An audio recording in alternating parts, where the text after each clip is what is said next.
Good evening, and now I can welcome you to the Committee of the Whole meeting for Wednesday, October 23rd. This is the Community Group Funding Request meeting, and we are beginning at 6:38 p.m. Welcome to tonight's Community Delegation Night. A couple of years ago, we started this practice of dedicating an annual meeting to hear from community organizations seeking funding support. Considering all requests at once allows Council to budget accurately while preventing unexpected mid-year requests that could cause strain on the planned budget. Tonight we will hear from 16 different community groups. Each group will be given up to 10 minutes to speak and provide Council with an overview of their organization and their ask for the 2025 budget. Before we do get started, please be aware to try to keep us on schedule. A bell will ring at the 8-minute mark, providing you 2 minutes to conclude your presentation, and then a large shock will be, no, just kidding you. But thank you for being here. We will try to be as efficient as possible. We're not trying to rush you or rattle you with a bell. We're just trying to keep the evening as efficient as possible. So welcome again. And Claudette, are you speaking first to this? Or Jonathan? Thank you, Your Worship. Before we get started, I think we need a motion to confirm the agenda. Thank you. I got ahead of myself. I'm so eager. Councillor Langmaid. Thank you, Your Worship. I'd like to move that Council adopt the October 23rd, 2024 Committee of the Whole meeting agenda as presented. Thank you. All in favor? That motion is carried. We move now to 3.1, the community group funding requests. So we're going through one at a time, Jonathan. You just want me to introduce? Jonathan. Yeah, thank you, Your Worship. As you mentioned before, we do have 16 community groups scheduled to come forward today to make their presentations to Council. If you would like, I can introduce each group once they come up, or? Yeah, that would be fine, Jonathan. Yeah. I think one of the years we did this, I was zooming in from Jasper at a conference, so yeah, this is good. Okay, if you wouldn't mind the first one then. So Councillor Langmaid, did you have a comment or did you leave your light on? You're lighting up? Just wanted to light up. All right, well, thank you, Worship and Council. The first presenter we have for you tonight is STARS. Jackie Seeley will be presenting to Council. Good evening, Jackie. Welcome.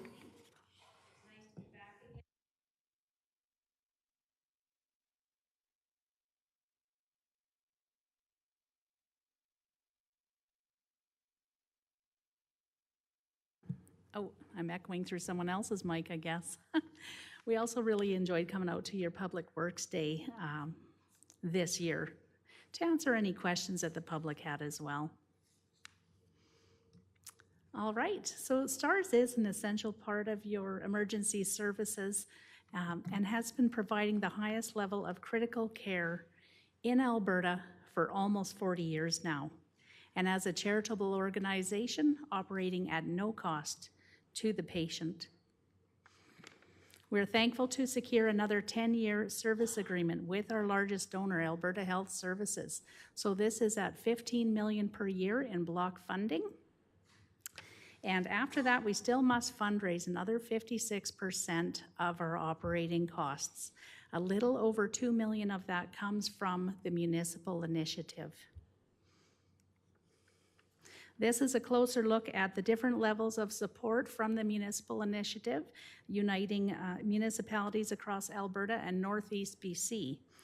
So as you can see, the light gray area is under $2 per capita. The sea of navy blue is $2 per capita and higher from our rural supporters. The light greenish blue shows our municipal leaders who have reached a minimum of $500,000 and have been recognized with a logo on our helicopter. So some of these go up to $3 million, and so they would have their logo on 6 of our helicopters. Many of them, like all of these ones, the municipal leaders, are on a fixed rate of support and a standing motion to create that long-term sustainability for STARS, and have STARS as a line item in their protective services budget. Full regional partnerships are outlined in red, which Wheatland County is the very first full regional partnership in southern Alberta, with Wheatland County and the villages contributing over $2 per capita. We still have the white areas with some requests that are pending. Last year, we welcomed a number of urban and rural municipalities to the program. So with me joining Glenda in the south, we've had Town of Nobleford, Village of Champion, Fort Macleod, Town of Bazzano, Tabor, MD of Tabor, and our first rural city in southern Alberta joining, which is the city of Brooks. So we're very glad to have them on board as well with you guys. So that's fantastic. This is just a little year in review, which you would have received in your package, but I want to point out that we had over another 1,000 emergency request increase this past fiscal year, over 500 more missions, and our base costs increased to $11.4 million from $10 million per base. And on average, we're flying 11 missions per day now. So everything certainly has increased. Taking a look at your mission statistics since last year, it's quite a busy area. So 203 total missions flown over the last 5 years. On average, 44 missions for within Wheatland County, including the town of Strathmore, with 60% of those missions being flown right from Strathmore or near, like right from the hospital, or missions close to Strathmore. So that's quite a few in the area. This is a recap of our postal code project that you would have seen the last couple of years. So this dates back to 2010. The update is that 13 more residents from within the entire Wheatland County were flown, 11 of them being from Strathmore, 1 from Hazard, and 1 from Galicia. So since 2010, 126 residents have been flown, with the whole area being 192. 130 that were picked up in Strathmore, and 62 more flown from 31 other locations. That's a lot of numbers there. So it's a testament to the fact that your residents do have access to STARS across Western Canada, where our 6 bases are located. This is a snapshot of what a mission log looks like in an average day at STARS. This is just an example of the many different types of missions that we respond to. Like I said, over 11 missions per day, and to date, over 60,000 missions have been flown.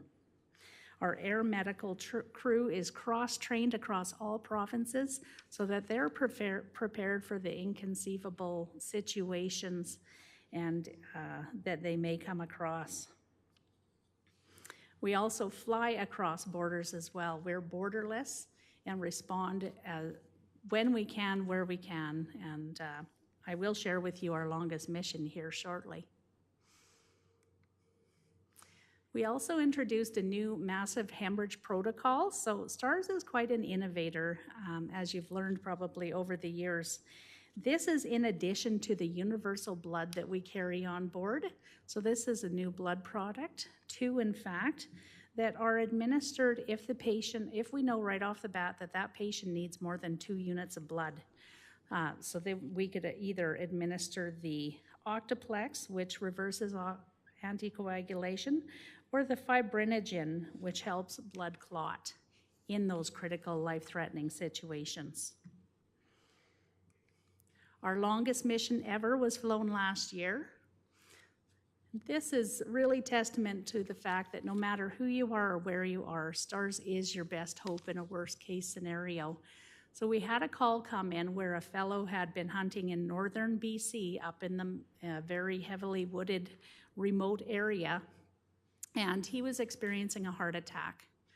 It was too late for search and rescue to respond, and so they, through InReach radios, they reached somebody in the Grand Prairie area, and they said, well, what about STARS? Maybe we can try them. So Because we do have night vision goggle capability, as our calls are more than 50% are at night, we did respond and take this route where we had dispatched from Grand Prairie to Fort Nelson for fuel, then to Chi House where the patient was, to pick up that patient, crossing the river, hiking up into the mountains to get the patient, and then to Watson Lake to get more fuel, back to Fort Nelson, and then Grand Prairie. The patient was then flown to Edmonton, while our STARS crew member accompanied the patient every mile of the way. So over 2,408 liters of fuel, 1,763 kilometers, 8.2 hours of flight time, 5.3 hours of patient care, and 1 life saved. So we thank the town of Strathmore for your continued partnership. You have been giving us $10,000 per year on a fixed rate in 2024 and years previous. Our request is for you to fund the full $1 per capita. I believe it's just over $14,000, with 60% of the missions being flown from the town of Strathmore and near Strathmore, and as well as our postal code project that has 2/3 of the missions also with residents being flown across Western Canada. We really would appreciate your consideration to fund our full request. It's partnership that's made it possible for all these years to continue to respond with the highest level of care. And so we thank you so much for your partnership with STARS. Thank you for your presentation. Any questions from councillors? Councillor Peterson? So mine is always the same question, and that is, STARS is an ambulance, unlike any other ambulance. But I always wonder about STAR's position in terms of seeking the support of Alberta municipalities to lobby for full support from Alberta Health Services. Well, I think that it is, we absolutely support your, your stand on on trying to get more support. I mean, we are very thankful for our long-term partnership with Alberta Health Services. Our previous 10-year affiliation agreement was from 2010 to 2020, and that was at $7 million per year. And then obviously things had changed a lot during COVID, and expenses have increased. So we do really appreciate that support. But we appreciate your advocacy as well. So maybe next year at Alberta municipalities, our mayor belongs to the mid-sized cities, and maybe together we can be more effective in lobbying for STARS. And thank you for your presentation. Thank you. Thank you, Councillor Peterson. Once again, thank you for being here tonight, and thank you for your presentation. Just for all the folks who are here tonight, I just want to assure you that no decisions will be made tonight. So once you've made your presentation, you are not bound to be trapped here with me and the rest of council. You can feel free to quietly leave or run. I totally understand that too. But no decisions will be made tonight. So don't feel that you need to be here the whole evening. Thank you again for your presentation. Thank you. I would also like to leave you, as always, our STARS newsletter that was also sent out to you electronically. It's kind of nice to have something on the coffee table, though. And then also our new STARS 2025 anniversary calendar. It's basically a look at a then and now of our VIP, very important patient stories. And also a little bit of history on STARS is in there. So there's one copy for your office here and also one for the fire department, because we greatly appreciate their services in helping us land and keep everybody involved safe when we land at a scene call. So thanks to them. Thank you again. Have a good evening. Would you like to just leave that with Jonathan then? I absolutely can. And we're going to be now moving to the Badlands Search and Rescue Association, and I believe the gentleman is Mr. Wesley Grout, if you wouldn't mind coming forward. Sorry I stole your job, Jonathan. Good evening, ladies and gentlemen. Yes, I'm Wes Grout. I'm presently the treasurer of Badlands Search and Rescue. Our group is composed of local residents, many from Strathmore, and also the areas around town. Our members are unpaid volunteers, and members pay for their own clothes, footwear, compass, and back. We receive support from the Westland West County. We use their training room in the fire hall on George Freeman Trail. You may have noticed our command post is parked there, on there. The county has donated funds for radios, GPSs, and computers. We also have litters that run on wheels, and also it's outfitted for lifting it to count.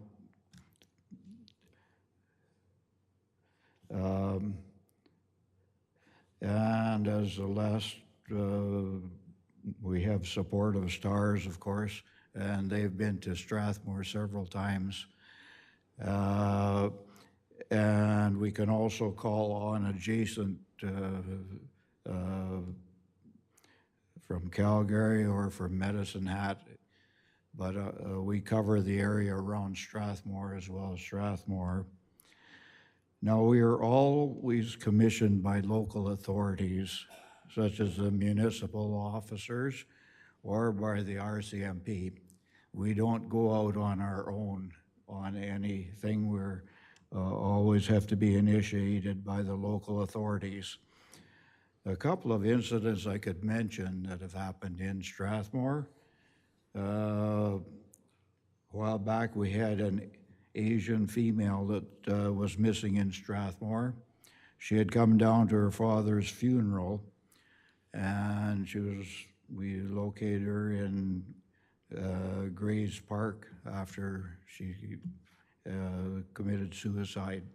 So we found that. Another one was a despondent who his vehicle was found north of Gleason out in the country. And we searched farms in the areas around there and was discovered without shoes on. He made it into Gleason. And there he caught a ride to Strathmore. So finally, when we got him tracked down, he was found at Hobbs Hobbies in town. So he was okay, but in the end, it's a good story that way that he was discovered before he expired out in the country. We also run a program for school children called Adventure Smart to give them training on outdoor safety. And this program has been presented in the schools locally several times. Much of our funding must be raised as we're a nonprofit society.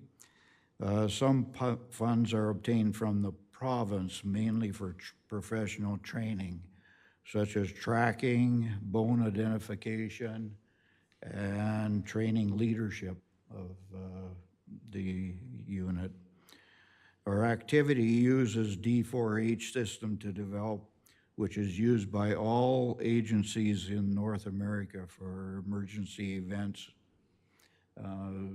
So we use that system.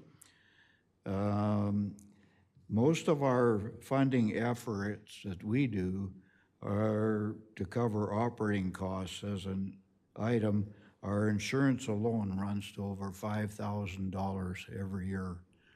And all of this has to be done by our fundraising efforts.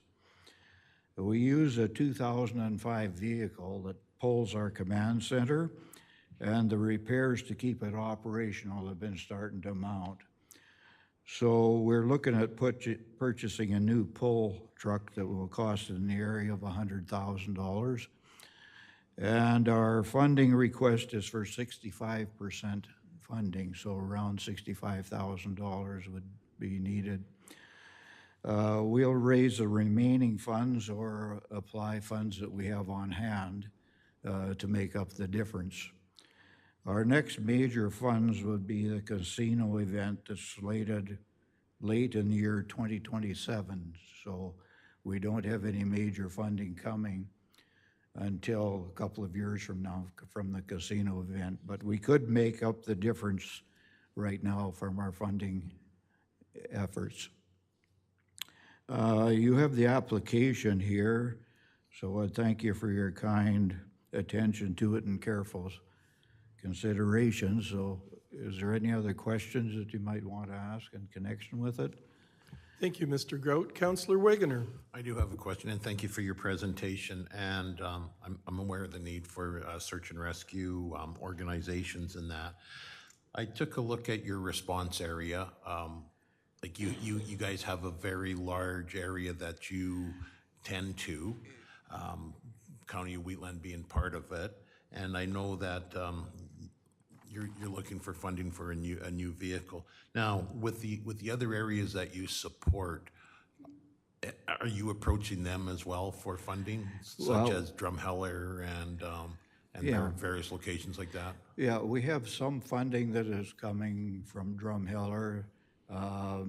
We haven't contacted the municipality. We have a fundraiser, but she's in Ontario right now, so that's why I'm standing here trying to answer your questions. But we do cover the area right up to Hannah and down to Pisano. So it's a big area. And we have gotten funds from the Fish and Wildlife Service in there. But we haven't contacted the town like for support. So I don't know if there's any funding requests in that particular area. I know they're doing a meat for meats you can order, and that's from Vauxhall that they're supplying that. So there is a little bit of requests going into different areas. We're always working on different things to try and raise funds for it. Okay, thank you. But not this particular project. We haven't gone. This project is just coming up, so we're going to be working on fundraising and stuff with this in mind. Like we have most of the other equipment. We're pretty well equipped with fairly new equipment on everything else, just for towing around the command center. Okay, I appreciate that, thank you. And just for my own knowledge, how many search and rescue missions do you guys perform a year on kind of an average? It's hard to say because it depends on how many emergencies arrive. Because we may only have 3 or 4 issues in Strathmore or right around Strathmore. I was talking in total as an Pardon me? I was talking in total as an organization. So Badlands Search and Rescue, how many missions in your response area do you perform a year? Kind of a rough estimate. Yeah, we probably do about 5 or 6 in the year. And some of it is helping out the RCMP, looking for evidence, like the incident we had north of town that happened. The RCMP engaged us to go to help them in search for evidence. So we do that around, like in Gleason, we've been several times on the native reserve there. And okay, thank you. sure. Any Any other other questions questions? for Mr. Grout? Seeing none, thank you for your presentation. Thank you, you're welcome. Jonathan? Thank you, Worshiping Council. The next presenter we have tonight is the Kakatosi Christian A. Youngman Foundation. Melody A. Youngman Hunt will be presenting to Council.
Good evening. If you wouldn't mind coming forward to the microphone and just introduce yourselves to the at-home audience as well as the gallery.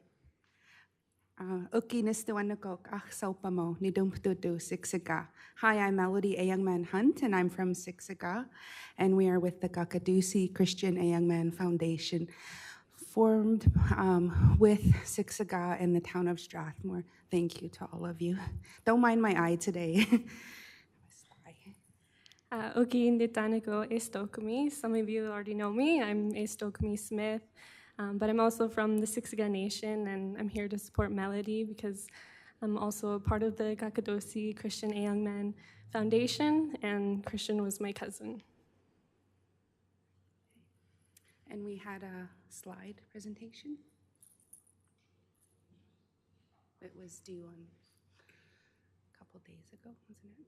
Last week. I know it's playing right now. I don't know if we can restart No, it. I don't think that's it. Page 98.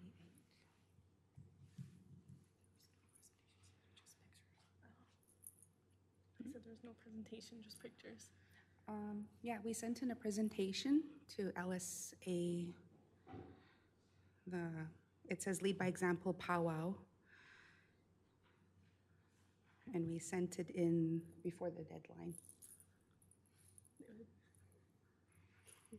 Do we just present without it? Okay. Pull it up on your phone. All right. Okay. You can't preview it. Okay. Okay, I'll just start without it. So we sent in our presentation, and we newly formed the foundation not too long ago.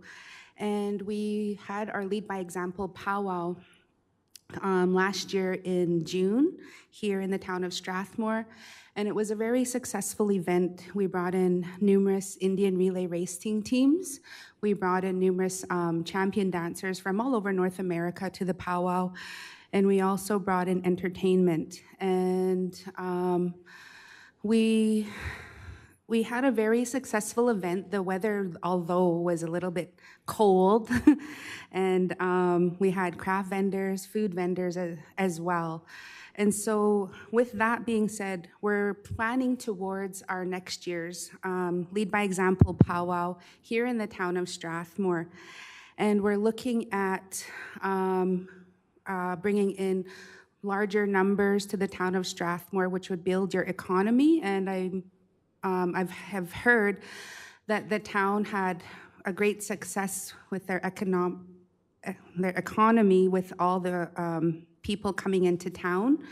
And next year's event would be on June 6th, 7th, and 8th. And we also had a cultural sharing day before our powwow last year, which we brought in about at least 500 students. And at our cultural sharing event, we are working with community members from Siksiga and students, bringing them into the town of Strathmore, sharing our First Nations history. And what they shared was we had residential school survivors sharing their culture and their history. We had the students sharing the types of plants that we use in our community, but also relaying the scientific terms which you learn in science. So we also had part of curriculum with Alberta where the students were sharing their knowledge of that. We had our teachers sharing their lesson plans. We had TP demonstrations, dance demonstrations. We also had Blackfoot Crossing Historical Park, introducing the park because they have an immense history at the museum in Siksika. So it's also bringing out our neighbor next to Strathmore of Siksika, and where many people will learn more about First Nations. So our goal under the Gakadusi Christian Ayangman Foundation is to learn more about First Nations history. And what we're really about is not forgetting what happened in 2019 on Highway 817. We lost my son to a tragic event, and sometimes I don't believe I'm standing here at these times presenting at these places, but with all of that, with the tragic loss, our family would rather bring our communities together because First Nations history is not taught in our education systems throughout Canada. And our belief is that more understanding of our history, how many students know about the Siksika logo and the meaning behind it? How many people know about the treaty signing in 1877, September 22nd? How many people know what's underlined in all of the treaty documents? And how many people really know the history of First Nations? So what we're doing is sharing that history, and we're bringing that into Strathmore, and we're also bringing about our learning in a positive light from the tragic loss so that this type of action doesn't happen again, so that we can all continue to move forward in a good way. And we've had nothing but positive feedback under the foundation. We've done presentations now to Graham Construction, to Finning in Calgary, to Airdrie schools, to Calgary schools, and now we recently submitted to do presentations in the town of Strathmore to the schools there, so that they're friendly presentations, so that students will learn more about the work that we're doing in a positive light, and also they'll learn a little bit more about their neighbor, Siksika, and also how we can bring together our communities and bridge that gap. And we're willing to take on those actions through the foundation. And also, too, when we go further, we had photos of our cultural sharing day. We had photos of the Lead by Example Indian Relay, the powwow. We brought out the MLA. We have the support from Martin Shields, Siksika Health, and numerous council members came out. And thankfully, you too, council and mayor, you all came out, and council members came and saw the work that we're doing. We've crowned the new Miss Lead by Example. She's out there representing Strathmore and Siksika, the reconciliation work that is happening here. And we're putting Strathmore on the map out there in North America, in Canada, and the US, bringing all First Nations, and not just First Nations. The powwow is meant for everybody in town and everywhere, which will also build upon your economy. We are also touching on the truth and reconciliation, making a positive impact. And reconciliation is not just something you do on it in one day. It's continually, every single day. And I commend you, Town of Strathmore. I thank you for having our back and making that positive change with our family and with Siksika. And today, our family, our youngest, Kyla Rose, handed off her crown to the new princess. She was out there representing the town of Strathmore in a positive light, and Siksika, and the work that we're doing. So the new princess is out there doing that work. And Kyla Rose is also one of the board members, so she takes it seriously, and she's proud about the work that Strathmore and Siksika are doing, coming together in a positive light, making a difference, because that was her brother, she says. And for the community, the community impact the Lead by Example powwow serves as a movement event in building relationships, not only with Indigenous people, but also within the entire community. It brings together individuals from all backgrounds to celebrate and learn, fostering mutual respect and understanding. This powerful gathering strengthens our bonds and enhances cultural appreciation for everyone involved. People come from all across North America to be in Strathmore for the Lead by Example powwow. Our powwow speaks volumes. We've already advertised our save the date for the new Lead by Example, and we invite everyone to next year's event, to the Lead by Example powwow in 2025 at the Strathmore District and Agricultural Grounds. We are also looking at, because of the weather, we think we need a tent. So those are some of the stuff that we're looking at, and we work hard all year long. Seeking sponsorships, applying for grants, and it's pretty much a two-man team right now, writing grants and amongst our work and going to school with Aistokami. But we appreciate all the support that you all have done for us, and we want to continually see our people come together. Thank you. Thank you, Melody, for being here tonight. Thank you for your presentation. Deputy Wiley, and then Councillor Wegener. Thank you, Melody. Like, you truly lead by example. So thank you for everything you're doing. And I just keep looking forward to seeing this event get bigger and better every year. Thank you. That's our goal. Thank you, Deputy Mayor. And Aistokami, it's great to see you again. I wish you well in your studies. Councillor Wegener, and then Councillor Peterson. Again, thank you for your presentation. Myself, I actually had the privilege of knowing Christian, and what you're doing is great. I just have one question for you, and are you going to keep the Indian relay races in the powwow? We would love to keep the Indian relay races. It's a lot of hard work getting sponsors, writing grants, so it depends on the funding that we get. But if we get that funding, we'll definitely keep it going. I just thought it was amazing and that. So thank you again for all your work, and as you as well, Steve. Thank you. Thank you, Richard. And on a side note on that, we've had enormous requests to keep that going too.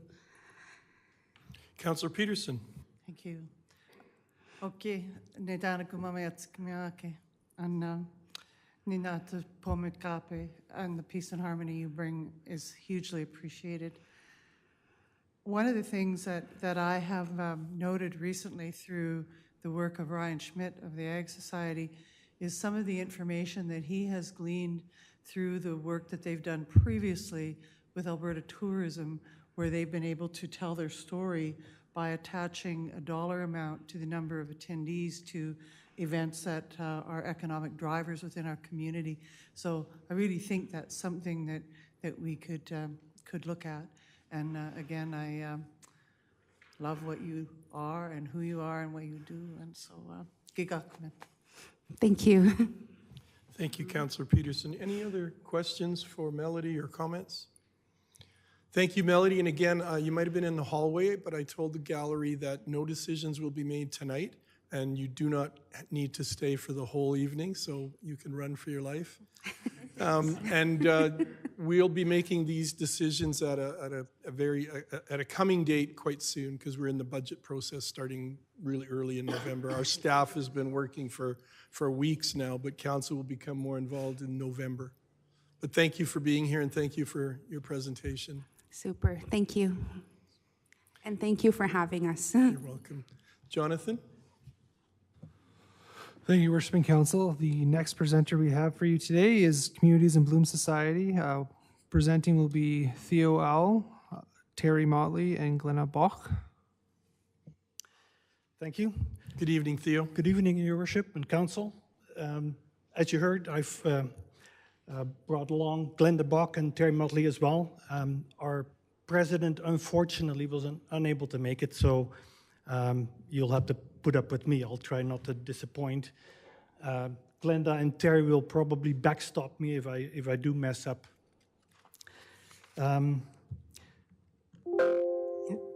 Can I advance these slides?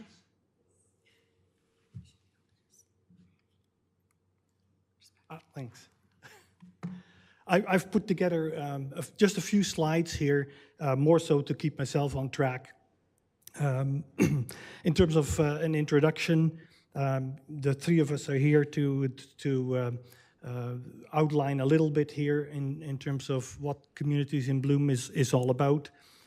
You'll recall in 2022, just a few years ago, in the Community in Bloom provincial program, we were awarded 5 blooms, the maximum, based on the judging in our community. We're quite proud of that.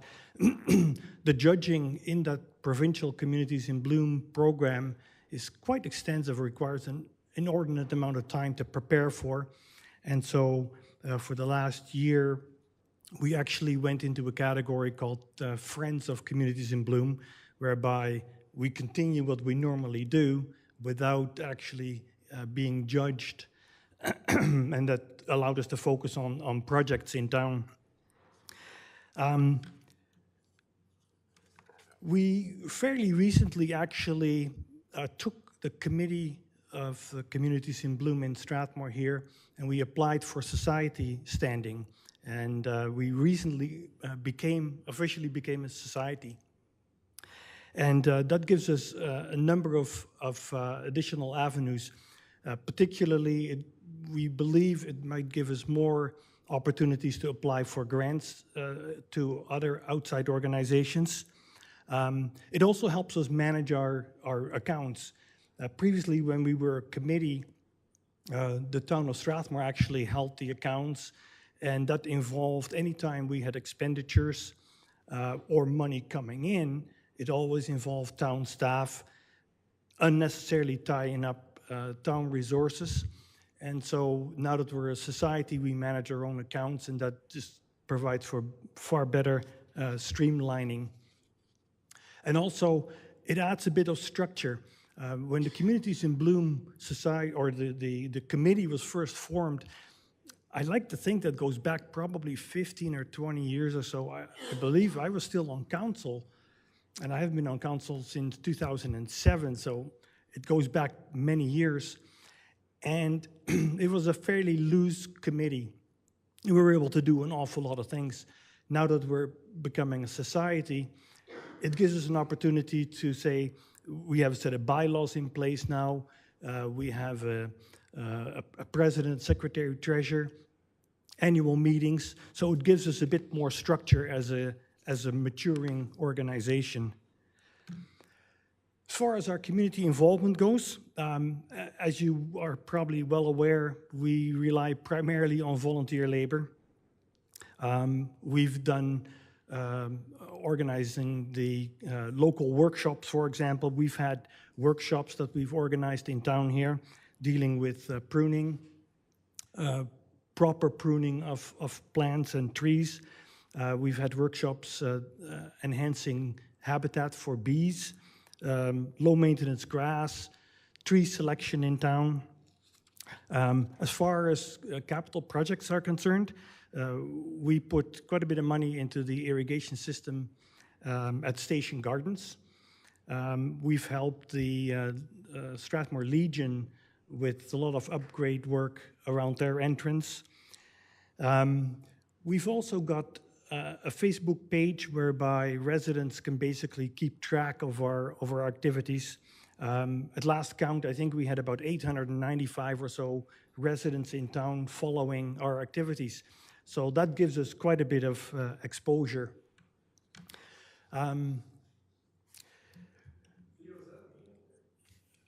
It is too, yes. Is that sweat I might see on my forehead there? Yes, and we gratefully acknowledge that you've had a hand in that. Of course, our birth forest phases every year are an incredible success, we think. I think over the years we've probably planted in the order of 700 trees in the various phases of it. We've got quite a bit of connection with outside agencies. I got a number of them listed here. One of the big ones is our connection with Connect First Credit Union.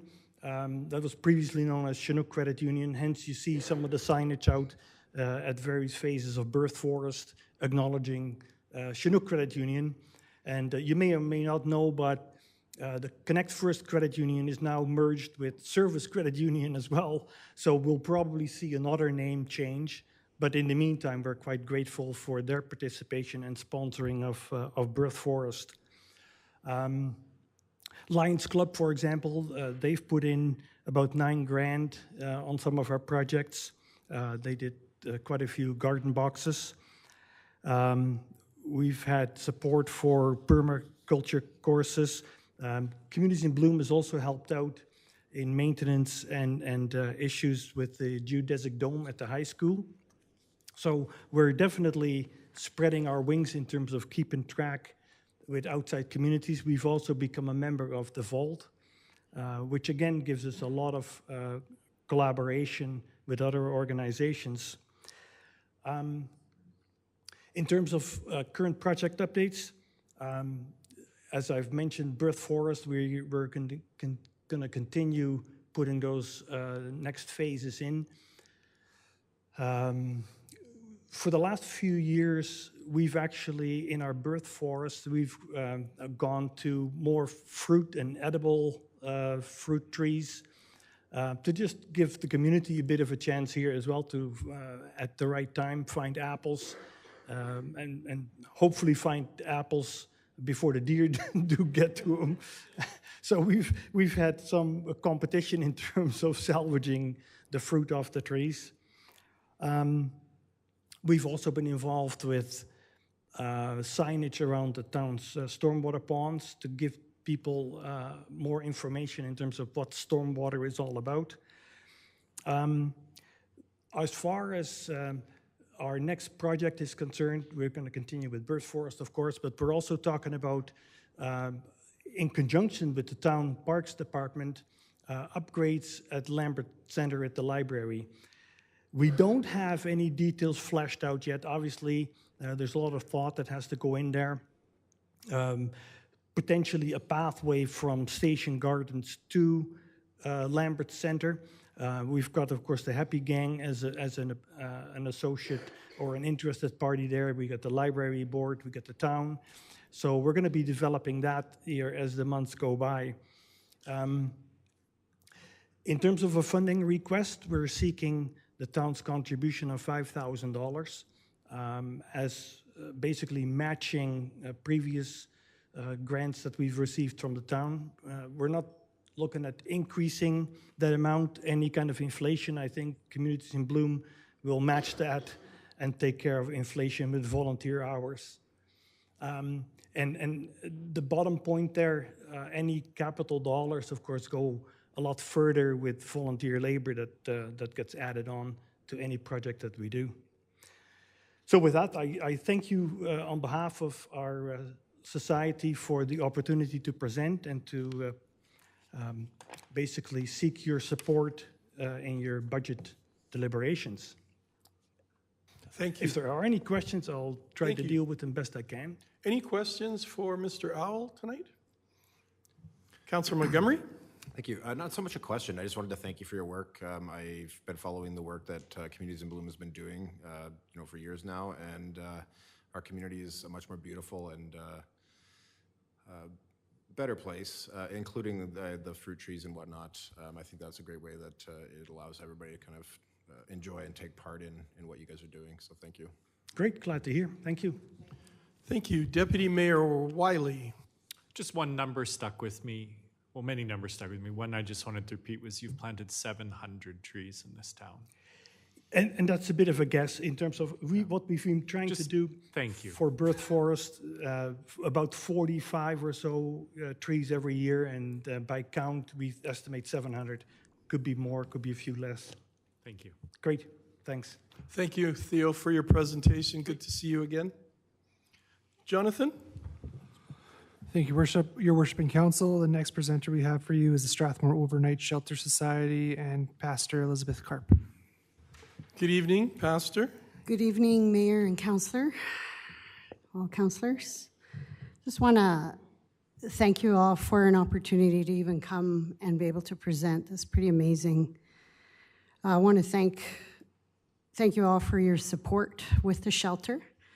I don't have a PowerPoint presentation or anything, but we've had quite an amazing quarter in the last quarter of the shelter. We were actually able to, with the help of other agencies and places, we were able to place 11 people in homes.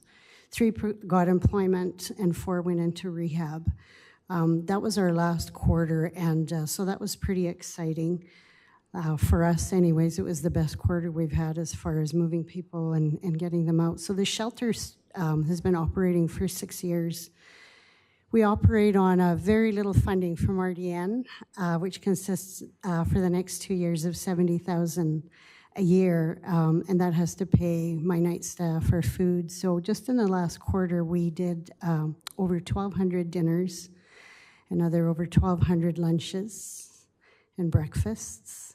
And our cleaning supplies, our utilities, all the costs of all of that is tremendous. But we have good support from people and agencies in the community that also help us and work with us, and that helps us out tremendously.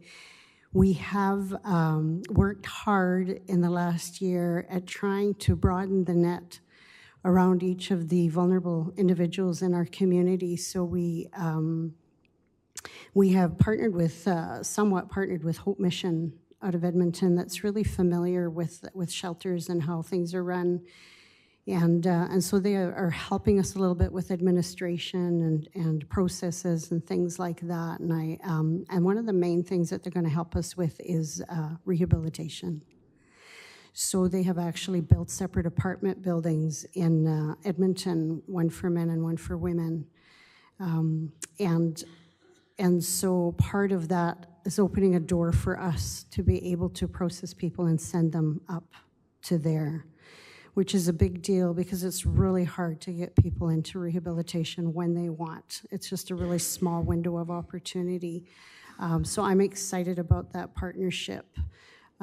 We definitely do lots of fundraising. We ran a liquidation sale every Saturday right now, which consists of kind of Amazon returns, and we do all kinds of other fundraising throughout the year, or we wouldn't be able to keep going. In the last quarter, we clocked over 1,900 hours of volunteer time, which is a lot. But God just keeps this place going. I really believe it's His heart. We're seeing more and more seniors. We're seeing people living at large in their vehicles, just coming in for showers and meals and help with clothing. We give clothing to the community. We do the coat program for the community as well.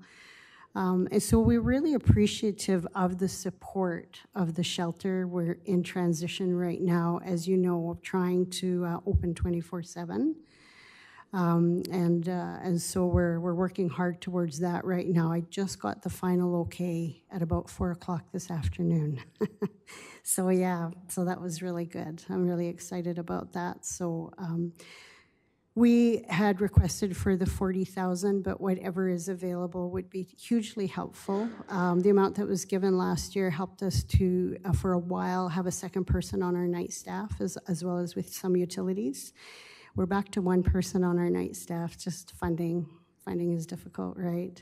But anything that is available is hugely, hugely appreciated. And again, we just really thank you for your support with the shelter and with the vulnerable people of our community. Like I said, we have seen an increase of seniors in the last 2 years, actually. And trying to place them it's very difficult. It's been a really difficult process. FCSS has been working hard with us as well in trying to get avenues and ways to do that. So not everybody that we see are addicts. They're from all different walks of life, large population of mental illness.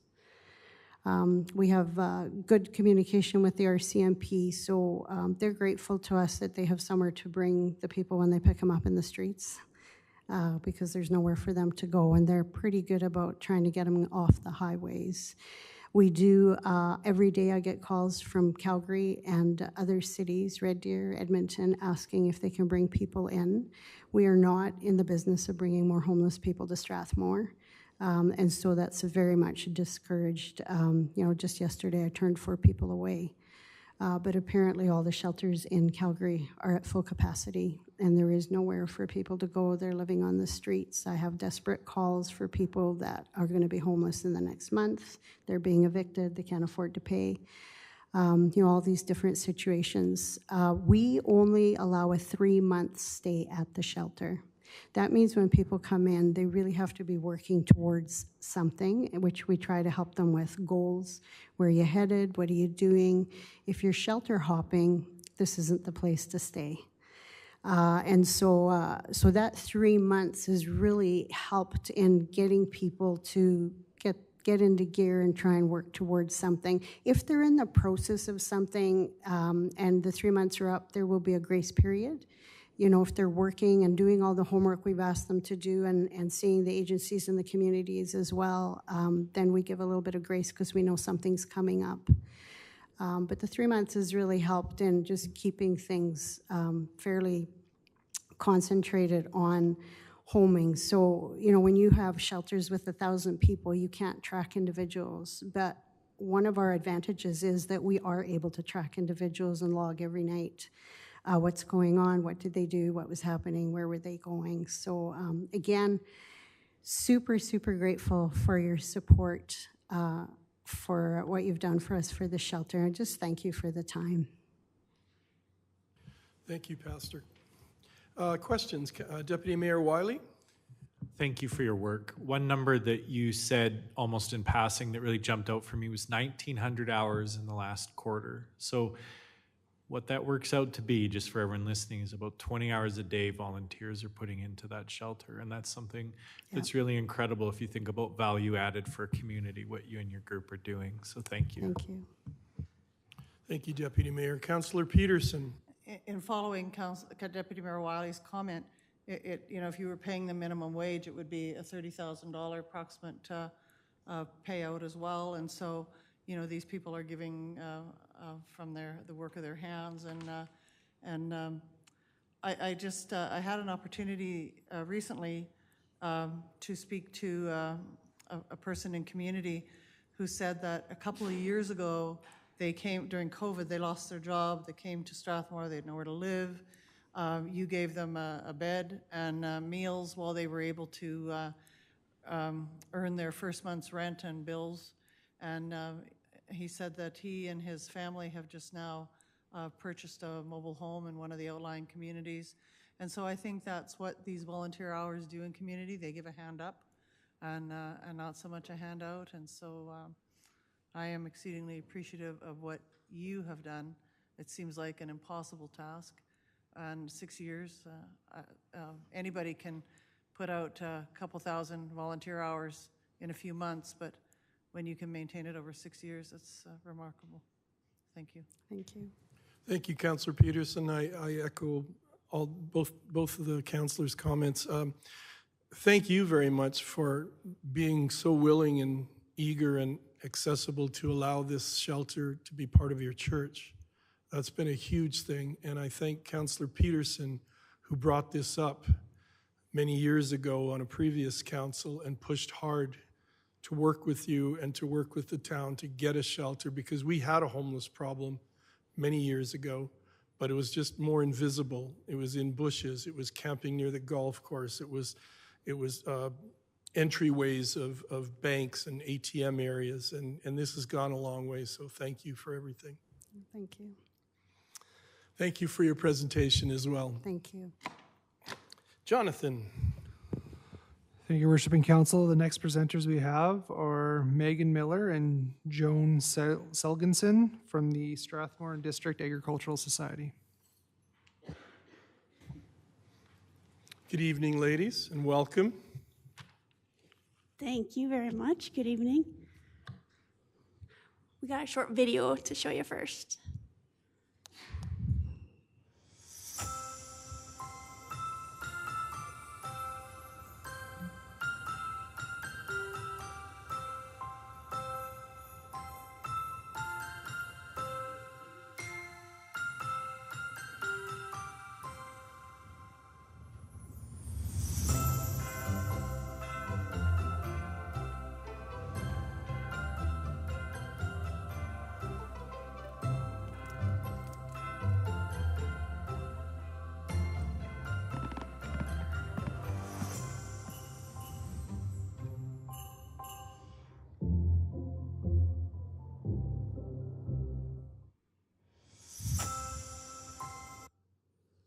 Doesn't that get you right in the feels, ready for Christmas? So what is CO all about?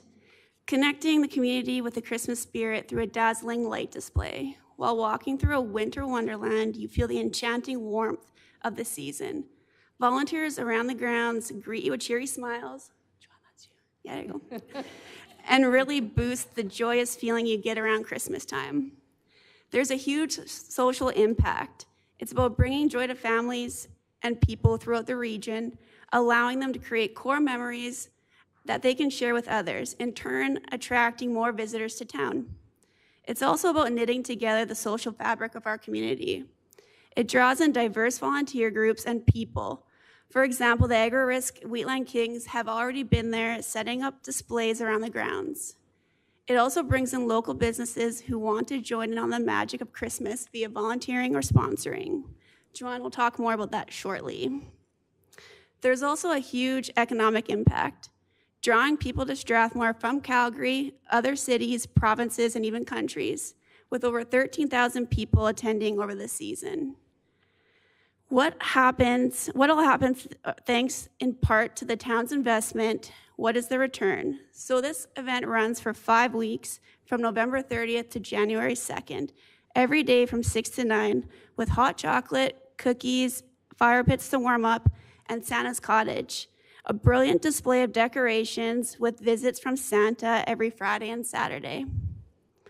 We have 98 different light panel displays, and we're still growing. We added 5 new this year. The New Year's panels are a boy catching snowflake with his tongue, penguins on ice, Noel, we have 2 kids on a sled, and then a combo of the snowman, elf, and campfire. What else is involved in this event is we have opening night, which follows the parade. So this is where Joanne's favorite countdown to set up all the lights. And we have s'mores, hot chocolate, fireworks, Santa's Cottage with Santa attending. We have horse-drawn wagon rides, mascots, and a visit from the fire department. We also have the Kids' New Year's event, probably the loudest event I've ever been to. There's a dance party, free pizza, drinks, family entertainment. We do temporary tattoos, more horse-drawn wagon rides, and fireworks to cap off the night. This event is a 100% volunteer run, free of charge, and runs on a break-even nonprofit approach, with separate bank account from the Egg Society funds. It is funded entirely by donations and sponsorship. Thank you. I'm Joanne Salginson, Chairman of Celebration Lights. I've been there for about 7 years, so I've seen an awful lot of warm, fuzzy feelings. Let me tell you, it is. I'll give you an example. A woman came in one time and she said, I have 2 twin boys. They're 7 years old. They're autistic. They've never seen Santa Claus. I don't know what they're going to do. I don't want to freak out other kids and that. So I said, well, how about you come 15 minutes early? And then we'll see. She was in tears when she left. I cry even thinking of it because it was amazing. Everybody was almost crying. These kids were so excited, and it's something they got to do in Strathmore. This year we have a brand new setup due to constructions on the one ball diamond. So it's going to be exciting. I kind of like the new way. I hope we stick with it, but we'll see what the public thinks of it after. All of our displays are handmade by volunteers. They're not professionally done. We are just ordinary volunteers coming in. We worked right up till June, took off July and August, and then started up in September. And we're getting just about ready for everybody. Like the Wheatland Kings put all the panels out, and tied them up, and so it's coming along nice. Our biggest project this year is the Christmas Village. We had a donation of about 20 new village pieces and about 200 little people and carts and donkeys, and so it's going to be amazing when we get it finished. We've painted the windows with a scene on it, so that's the big setup for this year. Christmas Eve, I've worked it for the last few years because it's hard to get people to come in at Christmas. But there are so many people that come in and they're just, some of them are alone and they're thank you for being open. You know, like at least I have something to do. So it is 6 weeks of just fabulousness. It's a warm, fuzzy feeling. And all I can say is volunteer and come up and you'll get that warm, fuzzy feeling quite a few times a night because it's amazing for our town. It really is. And people come from, like she said, Europe all over, but they can't believe what they're seeing for a small town. So thank you for your past support, and I hope we can count on you again.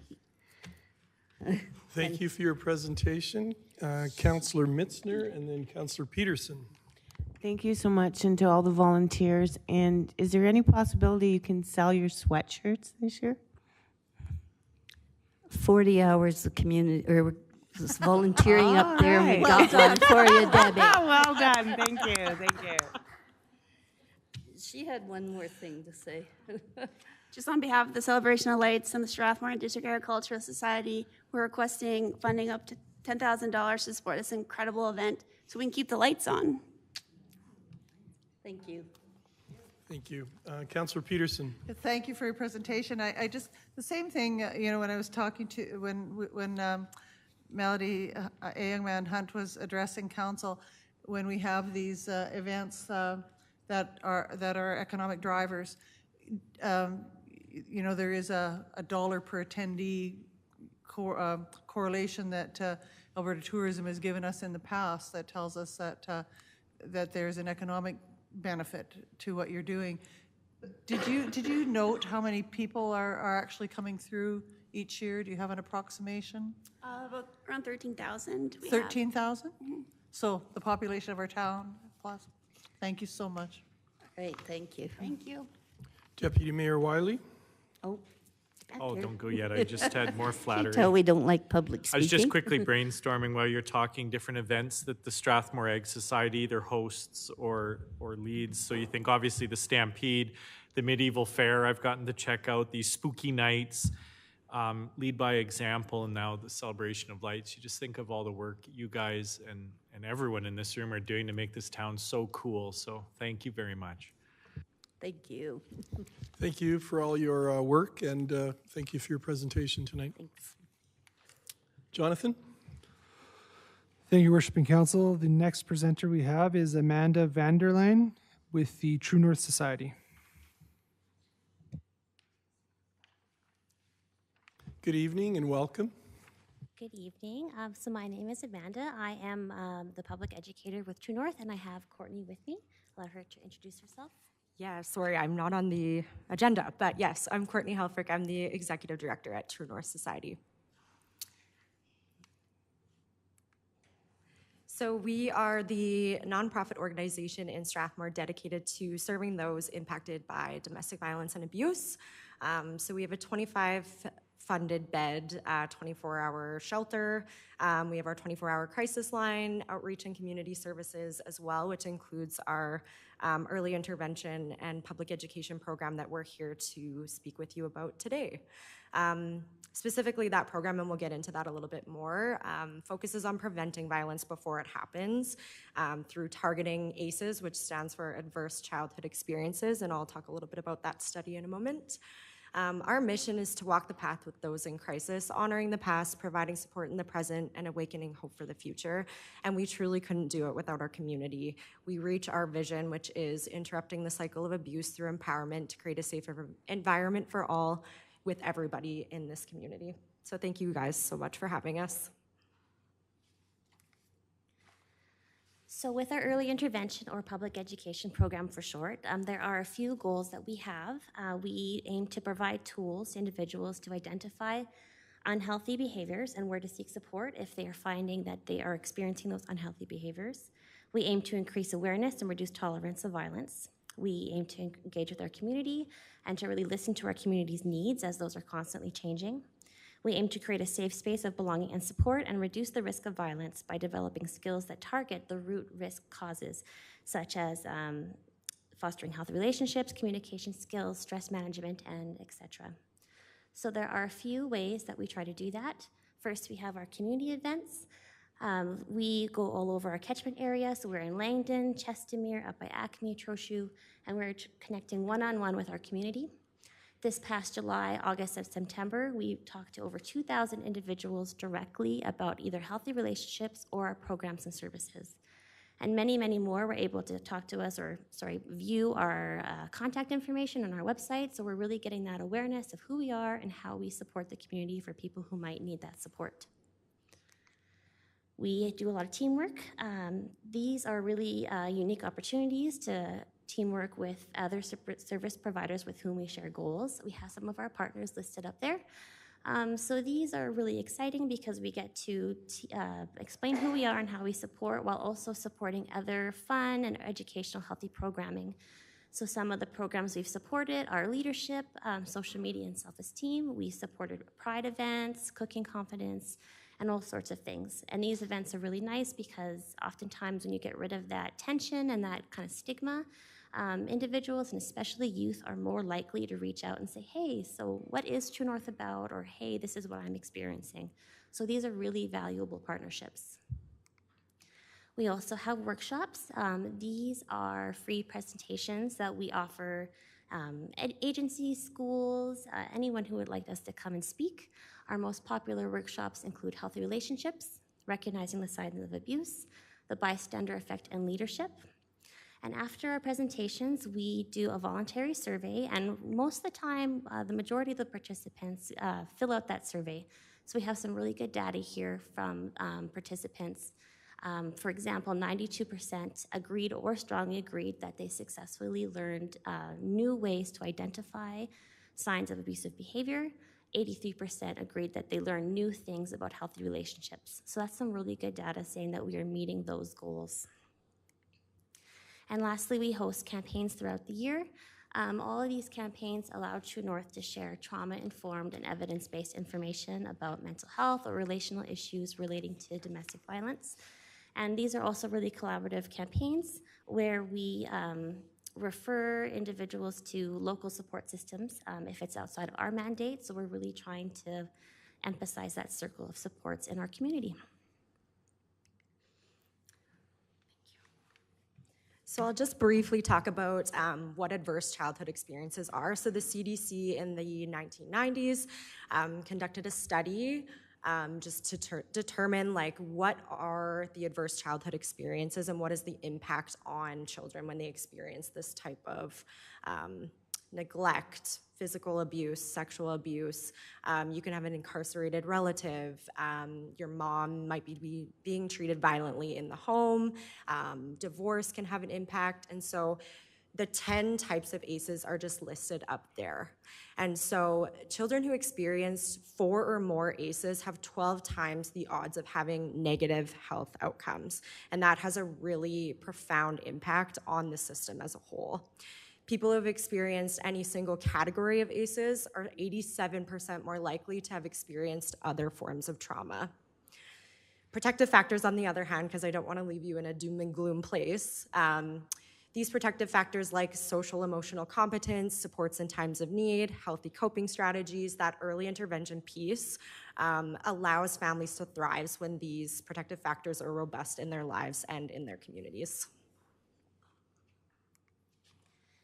And we're really finding that the data is bolstering this finding. So programs that focus on advocacy, group training, fostering communities, working on those preventative factors are showing a really positive reduction in new instances of violence. So when we have that public education and that early intervention, we are seeing less violence developing for those individuals. And I think many of us may know someone in our lives that's experienced violence. we may have experienced violence ourselves, but I think as a collective, there's a reduction on the system when we invest in community programs like this to support further prevention of violence from happening again. So there ends up being a reduced taxpayer costs, $11,000 in spending on downstream intervention. So those immediate kind of crisis Band-Aid approaches. There is a reduction of employment, legal, health and social services sector stress. So domestic violence results in significant resource use and economic loss, resulting in an estimated national cost of $6.9 billion spent annually.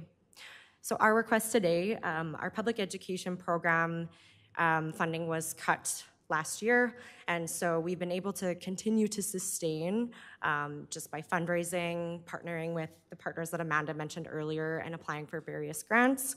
So we are honestly just here to share a little bit more about who we are and whatever the town of Strathmore is able to support us so we can continue to offer this program in the community. So thank you. Thank you for your presentation. Do we have questions for the presenters? Seeing none, thank you for your presentation. Thank you. Jonathan? Thank you, Worshiping Council. The next presenter we have is Brandy Heebs with Wheatland Society of Arts. Good evening, Brandy. Good evening, Your Worship, councillors, town staff. Thank you for the opportunity to present our request for funding.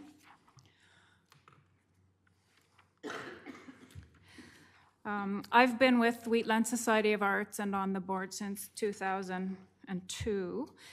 In 2017, we opened the art studio, and then in the spring of 2023, we just opened a pottery studio. We're keeping both studios hopping busy. There are multiple programs offered virtually every day. We do birthday parties and other private events where openings and the schedule permit. In addition, we have out-of-studio classes, events, and other collaborations when we can with other groups. There are options for everyone, from preschool to seniors, for homeschoolers, for families, for those with disabilities, and for all artistic levels. Some are offered at very low cost, even free, and some are at higher cost. We also have open studio times available several times a week. Having said that, our art programming is weighted heavily to youth, seniors, those with disabilities, and family events. Much of the most needed programming is very low cost and in some cases free. Time has taught us that there's a need of this, and it's what makes the funding so important. So often the very people that benefit from that freedom they find in art are the very ones that can't really afford to go and pay for a class. We managed to get some pictures of an empty pottery studio. There's a wheel room, a hand building area, glazing area, and the kiln room. Often multiple classes plus open studio are going on at the same time, so it's usually pretty packed. We surprised even ourselves with just how much interest there is for pottery. The volume of people has been indeed exciting, but we need to make sure we look after the plumbing. We're currently in need of an industrial sink and clay trap, and we're working towards that. We're hoping a small portion of funding could go towards that. Here's a bit of a very condensed summary of what we offer, of course, with multiple programs going on in each of the things that you see listed there. The list on the left with the little stars is the regular low-cost programming. And then on the right is more of the higher cost programming, but there is some crossover as well. In the regular cost programming, we often have incentives for youth, like the pottery classes we offer for youth at a lower price to get them interested in. And for all our hard work and valuable funding, we are growing. Adult memberships renew each calendar year. So this is January to the beginning of October, and there's still 2 very busy months left, so that'll climb a little bit. The other numbers are running totals, what we've been trying to keep track of as a measurement tool. We track participants by name to know if we're gaining new people or just the same people doing more art. And there are definitely new participants, a lot of them. The adults have about doubled, and then the youth have maybe gone up 50%. But it's worth mentioning that all these people are coming into our downtown. All these youth generally have adults bring them to class, which means that we're also bringing many non-art adults into our downtown with time to pop into other businesses as well.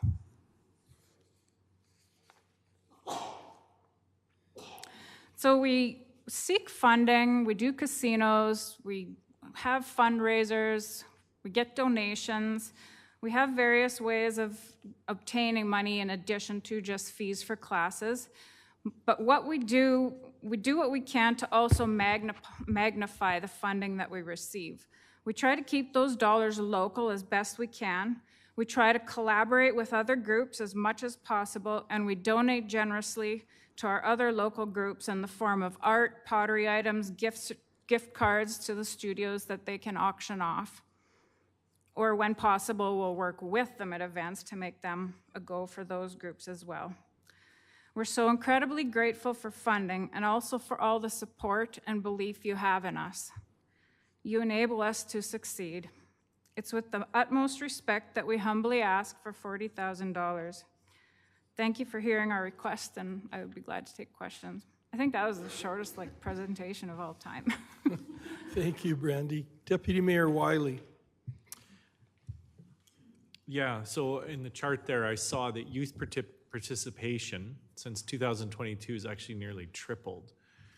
And you think about that, over 500 young people with something to do in town, something artistic. I'm not athletic, I'm not a sporty guy, I don't use the rec centers, but I'm a guy who appreciates art, and I just appreciate what you're bringing to this town. And I don't want to live in a Strathmore without the work that you and the other art people are doing, so thank you. Thank you.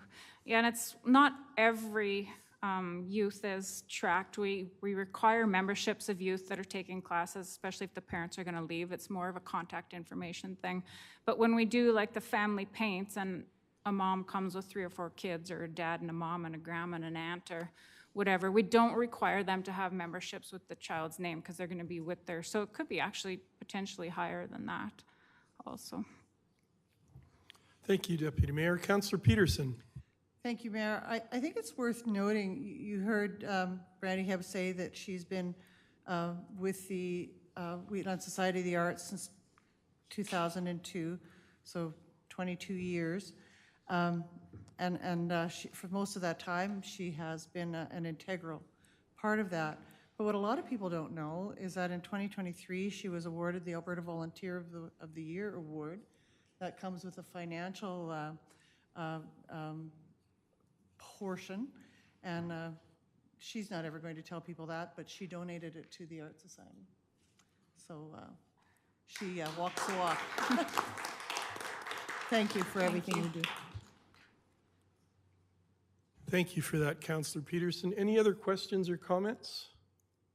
Thank you for your presentation, and it was great seeing you again. Thank you. I'm pleased to say I have seen some of your faces in the studios. That's refreshing.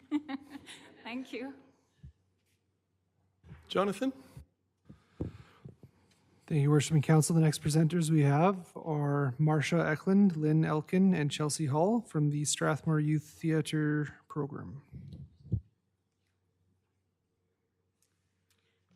Hello, my name is Chelsea Hall. I'm the current board president of Youth Theatre Company here in Strathmore. I am not Lynn Elkin or Marsha. I'm Amanda Ball, and I am a director on the board and speaking with Chelsea today in lieu of Lynn. So we'll start with just telling you a bit about who we are. Youth Theatre Company Strathmore is a community organization that provides theatre opportunities for youth and people of all ages. Through a variety of productions and skills workshops, the company encourages participants to explore their creativity and develop their talents on stage and behind the scenes. With a focus on nurturing personal growth, confidence, and collaboration, Youth Theatre Company offers a welcoming and inclusive space where individuals can engage with performing arts, connect with others, and contribute to the cultural life of the Strathmore community. Our current goal is to put on 2 productions per year, one in the fall and one in the spring. Not only are we providing a space for youth to perform, we're also offering a fun, family-friendly outing here in town for local families to enjoy. And we also recently became a registered society, which is very exciting for us. And I just wanted to share a bit about the importance of youth in theater. So theater opportunities for youth are essential for creating self-expression and personal development. Through participation in theater, young people gain confidence by stepping into different roles, exploring new perspectives, communicating with others. Theater also enhances collaboration and teamwork, as it requires participants to work together to bring a story to life. It also cultivates empathy and emotional intelligence, as young actors learn to understand and portray a wide range of human experiences. Beyond artistic skills, theater helps develop problem solving, time management, communication abilities, all of which are valuable in everyday life and future careers. These experiences enrich youth, helping them build a strong sense of identity, resilience, while providing an inclusive space for their voices to be heard. Thank you for seeing us too.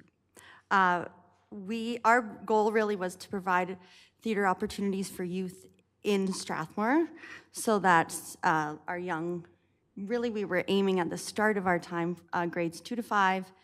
We thought maybe there was a bit of a need for that within town, as the junior highs and high schools offered theater experiences. So we started in 2002 with the goal,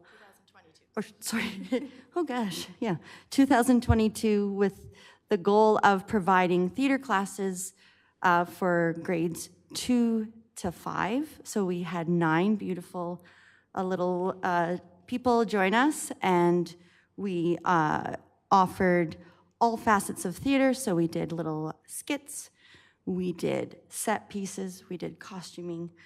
We grew in the winter of that year. We expanded to grade 7, so we had our littles. We had the grade 2 to 4 class. We expanded to grade 5 to 7, so we had 9 bigs and 14 littles in the winter of that year. The fall of 2023, we again offered to the same group. We had the littles and the bigs. We had 23 students over the course of last year with a fall and a winter term. We also provided a little extra spring term for the kids that wanted to keep going to the end of May. We provided, we charged a small amount, $80 at that time, so we could rent the United Church, and that paid for kind of props and set pieces and things. With lots of feedback from our kiddos who wanted more than performing on the United Church stage to moms and dads. We have created a show. We're putting on a production, Alice in Winterland. We were in the parade this year. We got actually quite a lot of kiddos come, and adults, to audition. We had over 40 people audition for the show this September. So currently our cast is 19 youth, 12 and under. We have 10 teens and 8 adults acting in the cast. And that does not include our director, our stage manager, and everybody else involved behind the scenes, doing all those other pieces that put on a show. We are not charging a fee for this session. This is just everybody who auditioned. Pretty much everybody who auditioned got a part in the show. So we're finding a place for everyone, hence 19 youth. But it's so much fun, and we rehearse at the Westmount School on Tuesday evenings and Friday evenings. So we're providing the youth on a Tuesday night with about a half an hour of skills workshop where they learn theater etiquette, theater skills, with a following 45 minutes of choreography, blocking, and all the things that are required to put on a show, which is going to be running from November 29th to December 8th at the Hope Community Church. And I'll also add, this is our first larger production and our first request for any town funding. It's personally being funded right now out of our own pockets. We're all volunteers. Our show budget for this production is about $15,000. And that goes towards purchasing rights for a show, rehearsal and performance space rentals, costume props, pieces, music rights, lights and sound, advertising, all those kind of things. So our request this time is $5,000 from you just to help offset some of those costs, as we are going to be at a deficit for sure. We are charging ticket prices to come see the show. But $15,000 is a lot of money that we're using. So anything that you have that's helpful to, build up the youth in the town with a theater experience is very helpful. And do you have anything else to add? I was just running numbers while just there. So if we sold out every seat for every show, we'd make $12,000. So we're not going to sell out every seat for every show. But you know what? Maybe someday we will, and that's kind of our goal, is to really bring theater to the kids of Strathmore. And it was my daughter, actually, in grade 1, who said, "Mommy, I want to do theater." And I searched and searched, and there wasn't anything for her age group locally. So that's where we kind of birthed this youth theater company. So thank you so much for your time. Thank you for your presentation. Deputy Mayor Wiley. I'm well aware of how limited the theater options are in town. I unfortunately also have children that are into theater. We've had to drive to Rosebud for it. Otherwise, there's Calgary options, and it's been years since they've been able to do anything with the other terrific theater group in town had children as part of the cast. And not even all the schools offer it. So I teach at Holy Cross Collegiate. Trinity isn't able to offer it either. So what you're bringing to our community is just excellent. Have you considered, for your little actors, having a recommended donation that families could make in order to offset some of the cost as well? In the past, at our, we called them showcases, because really, after 10 weeks of hour-long classes, we weren't really ready to put on a production. But the parents were very understanding. Anyways, we would put out a donation. It wasn't mandatory, but we did. We would serve cookies and drinks after the show to celebrate. And so we'd often get a 20 from Grandma, Grandpa, or things like that. Yeah. But yes, we really didn't want to charge for this fall session, because really it is community theater, and they're all volunteering their time, adults and children. Yeah, I don't want to harp on it. Just thank you for your good work. Yes, thank you. Thank you, Deputy Mayor. If only you had been alive in my first year of teaching, you could have seen me star as Linus in You're a Good Man, Charlie Brown, but unfortunately you weren't born yet. Councillor Montgomery. Thank you. I'll just echo Deputy Mayor Wiley. Thank you very much for what you're bringing to the community and for what you're doing for the youth in the community and providing this as an option. It's sorely needed, so thank you. Thank you. Thank you, Councillor Montgomery. Thank you for your presentation. Thank you and so once again, we're not making any decisions tonight, but yes, sounds good. Thank you so much. Thanks for your time. and thank you for what you're doing too. Thank you. Jonathan? Thank you, Worship and Council. The next presenter we have is Laura Lee Laycock from the Strathmore Performing Arts Festival.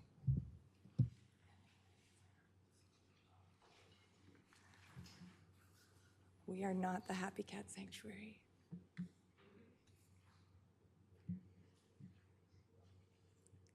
Hi. We did send in a present. Oh, there we are. Good evening. My name is Laura Lee Laycock. I'm the president of the Strathmore Performing Arts Festival. And my name is Sarah Hockey. I'm also on the board. We are thrilled to be here tonight to present to you just a little bit about our festival and what we offer our community. So, just really quickly, a little bit about our story. The Strathmore Performing Arts Festival was founded in 2018. Our first actual music festival was put on in 2019. And then after a hiatus in 2020 for COVID, we have been going strong ever since. So we have 5 years. So I should probably say what a music festival is, because sometimes people hear music festival and they think it's one big party and we have a bunch of bands come. Instead, think more American Idol, only classier, and instead of judges, we have what we call adjudicators, so much classier all around. So a music festival is a non-competitive educational opportunity to learn from professionals, adjudicators, in their field in a positive environment, which reinforces the learnings of these young performers and encourages future exploration in their preferred area. This runs over a multi-day period of time and really gives opportunities for kids from our community to further what they're already working on and learn from people. One of the best parts of having a local festival means we are also represented at the provincial level. So each year, students from Strathmore, as members of the Alberta Music Festival Association, travel to Edmonton to compete with other performers from all over Alberta and also in the Northwest Territories. Many people who've never heard of Strathmore before now understand and see that we do have a thriving arts community here and are able to compete at a provincial level. And our performers always do very well.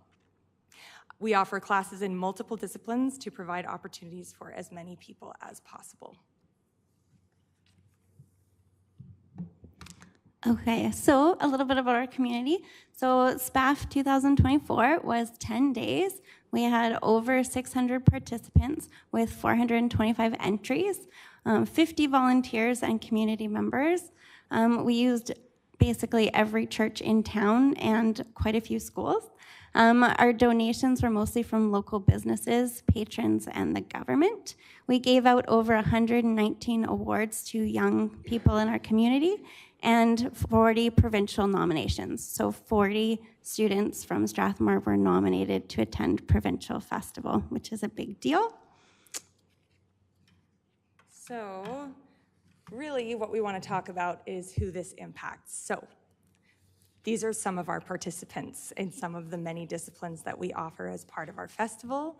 If any of you have ever attended any of these evenings of entertainment, it is quality, very impressive young people sharing their art form with others.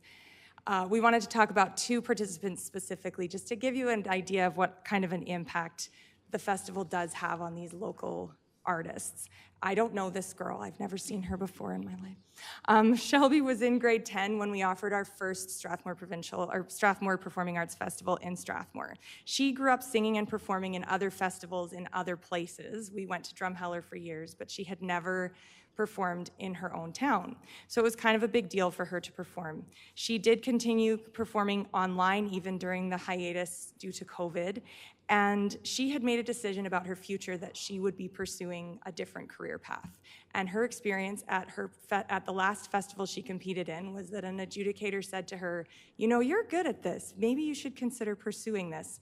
Much to her parents' dismay, she decided to take the advice of the adjudicator, and now she's in her 4th year university in a classical voice arts program, And this is, so the picture on your left is of her the first year that we had our festival in Strathmore at the high school, performing in the theater there. And the picture on the right is of her performing in the recital hall of her university just this last spring with an orchestra singing a concerto. So she has managed to not only choose that career path, but thrive in that career path. And this is Michaela. She is one of my favorite students. So she was at HCC, enrolled in band and drumline and world drumming her whole high school career. And I always thought she would be a great musician, but she's like, you know, I'll be a teacher, I'll teach science. And then she had an opportunity at SPAF to perform solo percussion, which she hadn't had an opportunity to in the band program. And on a whim, we auditioned for the University of Lethbridge in like a month. Obviously, she got accepted. In her first year of percussion at the University of Lethbridge, she's already the percussion leader. So in her first year, she's the section leader for percussion in the University of Lethbridge Wind Ensemble. Recently, she thinks maybe she will forgo education and do a Bachelor of Music and Performance and go on to do her master's. So 2 students who would not have an opportunity to perform solo in their own little town of Strathmore had an opportunity to perform in front of world-class adjudicators and pursue their dreams. So how do our community members and donations help this festival continue to run? Well, last year, to our participants, we gave $9,600 in awards, and those awards come in denominations of as little as $25. And if you've ever given a scholarship for $25 to a 6-year-old, they feel like they've won the lottery. They are just so excited, and all they want to do is come back. And that money is to go towards future education for these young performers in the hopes that they will continue to pursue their passions and continue to move forward in the field that they enjoy. So we also pay for the provincial entry fees for every performer that's recommended to provincials, and those range in cost from $100 to $200 per entry fee. So that's a substantial amount of money. We also, so as far as what the money that is donated to our festival goes towards, the majority of it goes back to the performers and back to our participants. Additionally, it allows us to recognize our sponsors at local days of events. We have a sponsorship option for our final concert where that donor can be recognized, as well as on our social media platforms, and we treat our donors really well. And then the last and most important thing is, well, not the most important thing, but the thing that keeps us running is our operational expenses. So we are volunteers. Everyone on our committee is a volunteer. So literally every cent that we make from our donations goes right back into the festival. So that pays for rental of venues, rental of instruments if we need to rent additional band instruments, the cost of printing, which believe it or not is a lot, and the cost of advertising and registration software. So just the operational costs of the day-to-day for us. She's much taller than I am. Okay, so obviously our hope is to encourage more teachers within the community of Strathmore to enroll their students. We've reached out to all the private teachers in town to hope that their students will participate and continue to grow our local businesses. We make sure we use like Assist Business and other local businesses really help us out. We'd like to increase our presence on social media. I would like to point out something that's very confusing to some people. So we started by being very local festival. So our borders are within to encourage the kids in Strathmore to perform solo because there was obviously, if you go into Calgary, there's a lot of competition. We wanted our kids recognized at provincial festival. But interestingly, band is a whole nother beast. So band, we can't be recommended to provincials from a local festival. We actually have to go to provincials. So I have to pay for provincial registration, which is $650 a band to go to ABA. And we charge $150 for our program.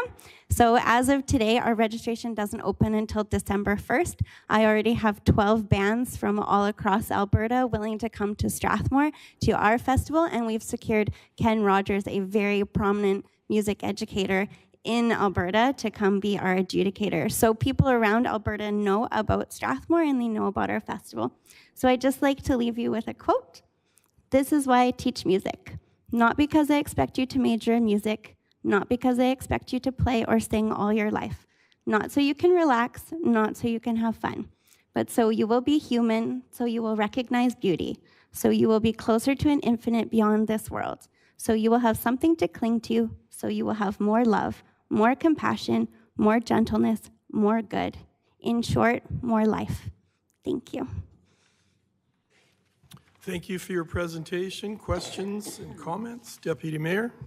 Sure. What I've heard tonight from the last, I think it's 3 groups in a row, is that because of the volunteerism and the work that people are doing, we have a visual arts group, we have a theater group for youth, and we have a place that youth can express their musicality. So just thank you so much for what you're doing and what so many are doing to volunteer for this town. Thanks. Thank you, Deputy Mayor. Any other comments or questions? Seeing none, thank you for your presentation. Jonathan? Thank you, Your Worship. I want to say, here's Johnny. But I did, I guess. Thank you, Your Worship. The next presenter we have is Drinda Hyde from Mainsprings Pregnancy and Family Support Association. Get more giddy. Good evening and welcome. It's nice to see you again as well. Thank you. As was mentioned, my name is Drinda, and I'm the manager at Mainsprings Pregnancy and Family Support. I would like to thank you for the opportunity to share about our work at Mainsprings and the impact we are making here in Strathmore. We strongly believe that everyone has value. What does this mean to me? Everyone has value. Whether I'm working with clients, donors, volunteers, staff, or community partners, I believe everyone deserves respect and dignity, to have a safe space to be heard, to be of worth, and feel loved. At Mainsprings, we do our best to meet our clients where they are at. Some are looking for help as they have pregnancy-related challenges and are looking for information and support. Others are starting young families and need help with material goods, classes to help them with parenting skills, and emotional support along the way. Our staff and volunteers provide peer support, friendship, and a listening ear. Our clients find this a safe place to be while they process life's complex challenges and move forward on their journey.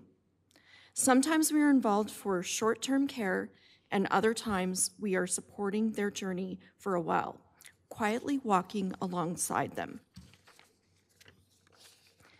Everyone has their own story and circumstances that are unique to them. All of our services are free. I would like to share some words from our clients and how they feel about the support they have received from our agency, Mainsprings. You guys are incredible, and this center is such a gem for our community to have. Thank you for reaching out and for your care. It means the world to someone who is struggling. Coming into your center is like walking into a warm hug. When we first moved to Strathmore, we were encouraged to seek support from your agency. Your team made us feel like we were home.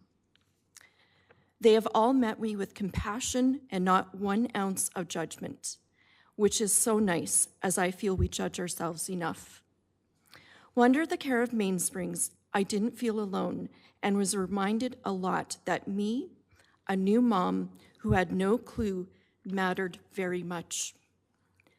And that is very important to know when you are in the depths of motherhood and postpartum depression. What a journey it has been to be a part of the work of Mainsprings for 10 years. I have had the privilege of seeing this work start from the ground up. We started with a small office and limited hours. However, it was amazing to see what we could do to support our clients in that small place. We are thankful for our roots and the small space that gave us a chance to establish ourselves, gain trust, build relationships and partnerships, and connect with this amazing community. Eventually, our small office was forced to limit services, even growth. As we became busier, we were concerned about client confidentiality, especially when we had to shuffle clients to different areas of the building for appointments. When you are in crisis and experiencing trauma, this can be unsettling. Fortunately, in October of 2018, we were able to move into a larger space, 1,100 square feet. Quite the change from our previous 90 square foot place. Our new space was not only larger, but warm and welcoming, allowing privacy for clients, staff, and volunteers, and a place to grow our programming. When we opened our doors in 2014, we had 9 client appointments in our first year. In 2023, we scheduled 1,060 client appointments and had well over 2,000 interactions and supportive conversations with our client families. Our small team serves this community diligently. Last year, we prepared and provided over 700 maternity, personal care, and baby essential items. Our services have grown, and our agency is working with more than 200 clients.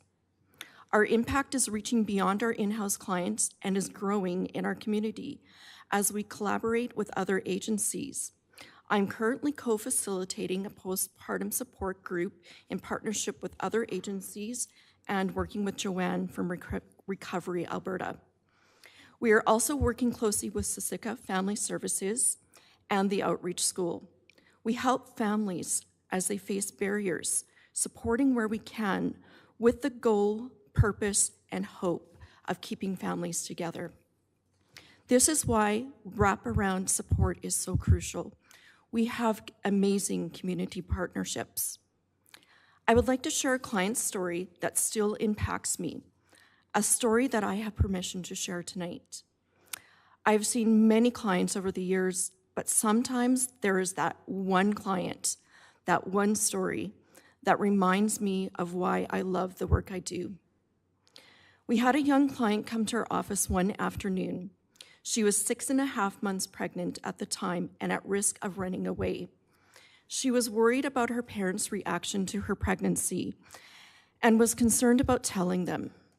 It was one of those situations where she thought if she ignored this situation, it would eventually go away. Now she was sitting here 6 months later. She revealed that her anxiety was high, and she even had a hidden bag filled with clothing and essentials ready in case her secret was found out and she needed to run. We were the ones she came to, a safe space for her to share her fears and secrets. With our support, we helped her navigate challenging conversations with her parents and connect her with an adoption agency. 2 weeks before giving birth, with the strong support of her family and our center, she decided she could not go through with adoption and decided to parent. It was challenging and she was sometimes overwhelmed and exhausted, but she graduated high school, went on to college, completed her degree. Her child is now 7 and just started grade 2. They are thriving as a little family. She recently reached out to update me on her life. She asked if she could, at some point, work with me and volunteer at Mainsprings because she wants to be just like me and help girls like her. She sent me a card one year. It still sits by my desk and reminds me of our impact on a family's life. In closing, as I look to the future, I would love to see us grow more, be open longer, and add more resources and support. We are unique in what we embrace and support. We are unique because we embrace and support the entire family, whatever that looks like. The impact of these challenging economic times is having an effect on our community. It is not uncommon for us to hear stories of clients going without essential items for themselves so they can provide for their children. They sometimes work full-time during the day and several hours at night just to try to make extra money. Often they neglect their own needs and get little sleep. One dad recently shared that he is lucky if he has 5 hours of sleep because he needs to work as much as he can so his young child can eat. Or a family facing many barriers and complexities, being forced to live in a small camper as there are no other available options that are affordable for them to live. These are some of the realities our clients are facing. Currently, we have 1 full staff member, 1 part-time support worker, and 4 active client services volunteers. We have a small team, and our community needs have become great. We must increase our capacity. Our goal of promoting stronger families will reduce future social costs and impact future generations. Thank you again for this opportunity to enhance our services. Thank you for your presentation. Deputy Mayor Wiley? Sure, here's what else I've heard tonight. Because of the community groups operating in our town, if there's an individual that needs a shelter, they have a home. If there's a family in crisis, they have somewhere to go. If there's someone in a pregnancy crisis, they have somewhere to go because of you. So just thank you so much for your work. Thank you. Thank you, Deputy Mayor. Councillor Peterson? I just know that your job is made extraordinarily more difficult when you come before groups like this, because it is so very difficult to quantify early intervention. All of us know in our minds, I think, and in our hearts how critical it is, but it is extremely hard to quantify, though not impossible. And you know, sitting with us tonight is the founder of Growing Families, 5 for Life, and along with Mainspring and all of those early intervention programs that have brought a wealth of goodness to our community are to be commended, because we'll never be able to fully measure what you've accomplished. So thank you. Thank you. Councillor Montgomery? I just want to thank you for what you shared tonight, and thank you for your work. Thank you so much. Thank you so much. Thank you for your presentation, and again, And this thank is where I you. get to run? Yes. Thank you for being here. Jonathan? Thank you, Your Worship. The next presenters we have are Rhonda Kester and Paula Ferreira from the Strathmore and Wheatland County Christmas Hamper Society.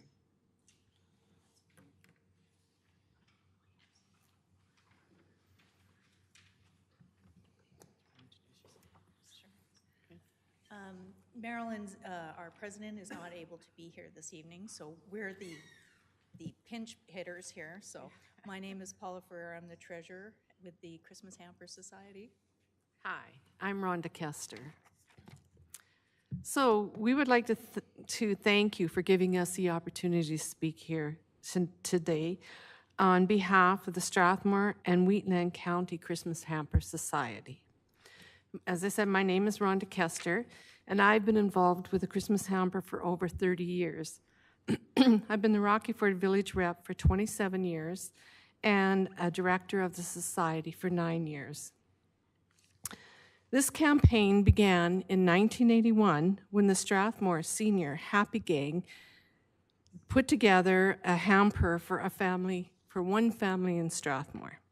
They soon realized that the need was much greater than one family, and they reached out to the Wheatland Family and Community Support Services, the WFCSS, who accepted the challenge of the Christmas Hamper. The Strathmore and District Christmas Hamper became a charitable society in 1985 and is incorporated in Alberta. To be more inclusive, the name was changed to the Strathmore and Wheatland County Christmas Hamper Society. It is operated by an executive committee and supports residents of Strathmore, Carsland, Rocky Ford, Standard, Hazard, Gleason, Cluny, and rural Wheatland County. The Strathmore Christmas Hamper Society is a completely different organization than the Wheatland County Food Bank, which a lot of people confuse sometimes. The Christmas Hamper is solely operated and run on volunteer help and community donations. Businesses, churches, schools, and service organizations are instrumental to the success of our program. In recent years, we've even had some donations from out of our county, which we greatly accepted and appreciated.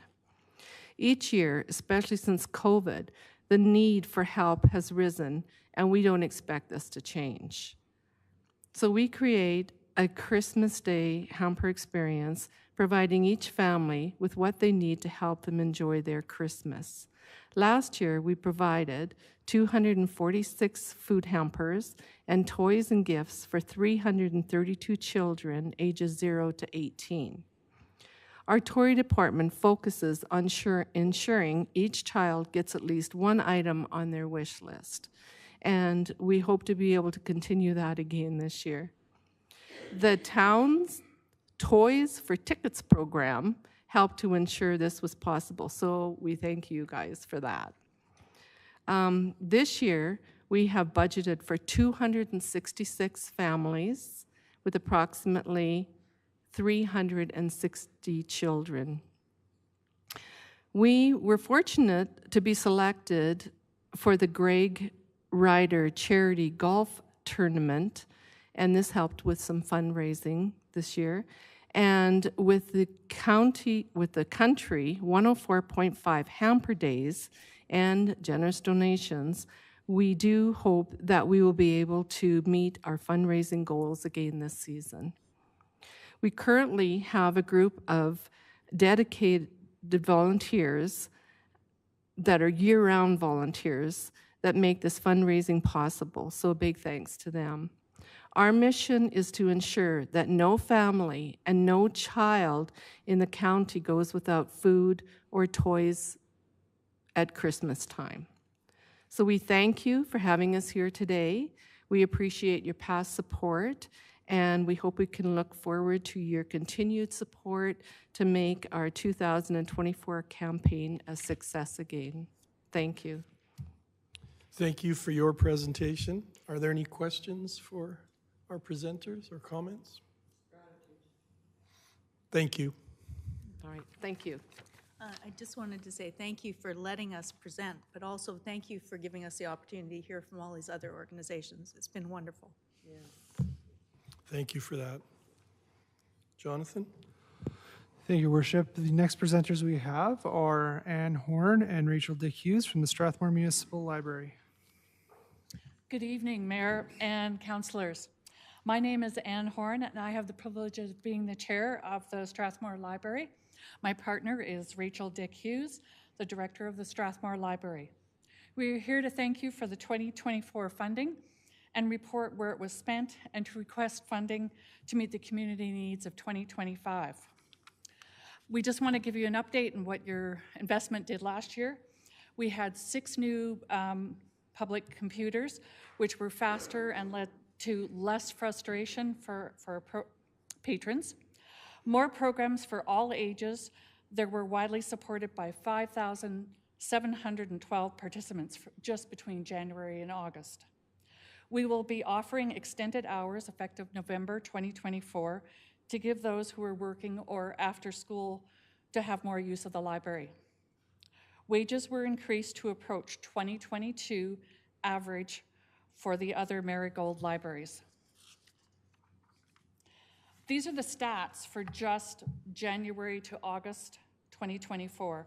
I think the stats speak for themselves. You can see the increase of visitors and the use of programs, computer sessions, and Wi-Fi use.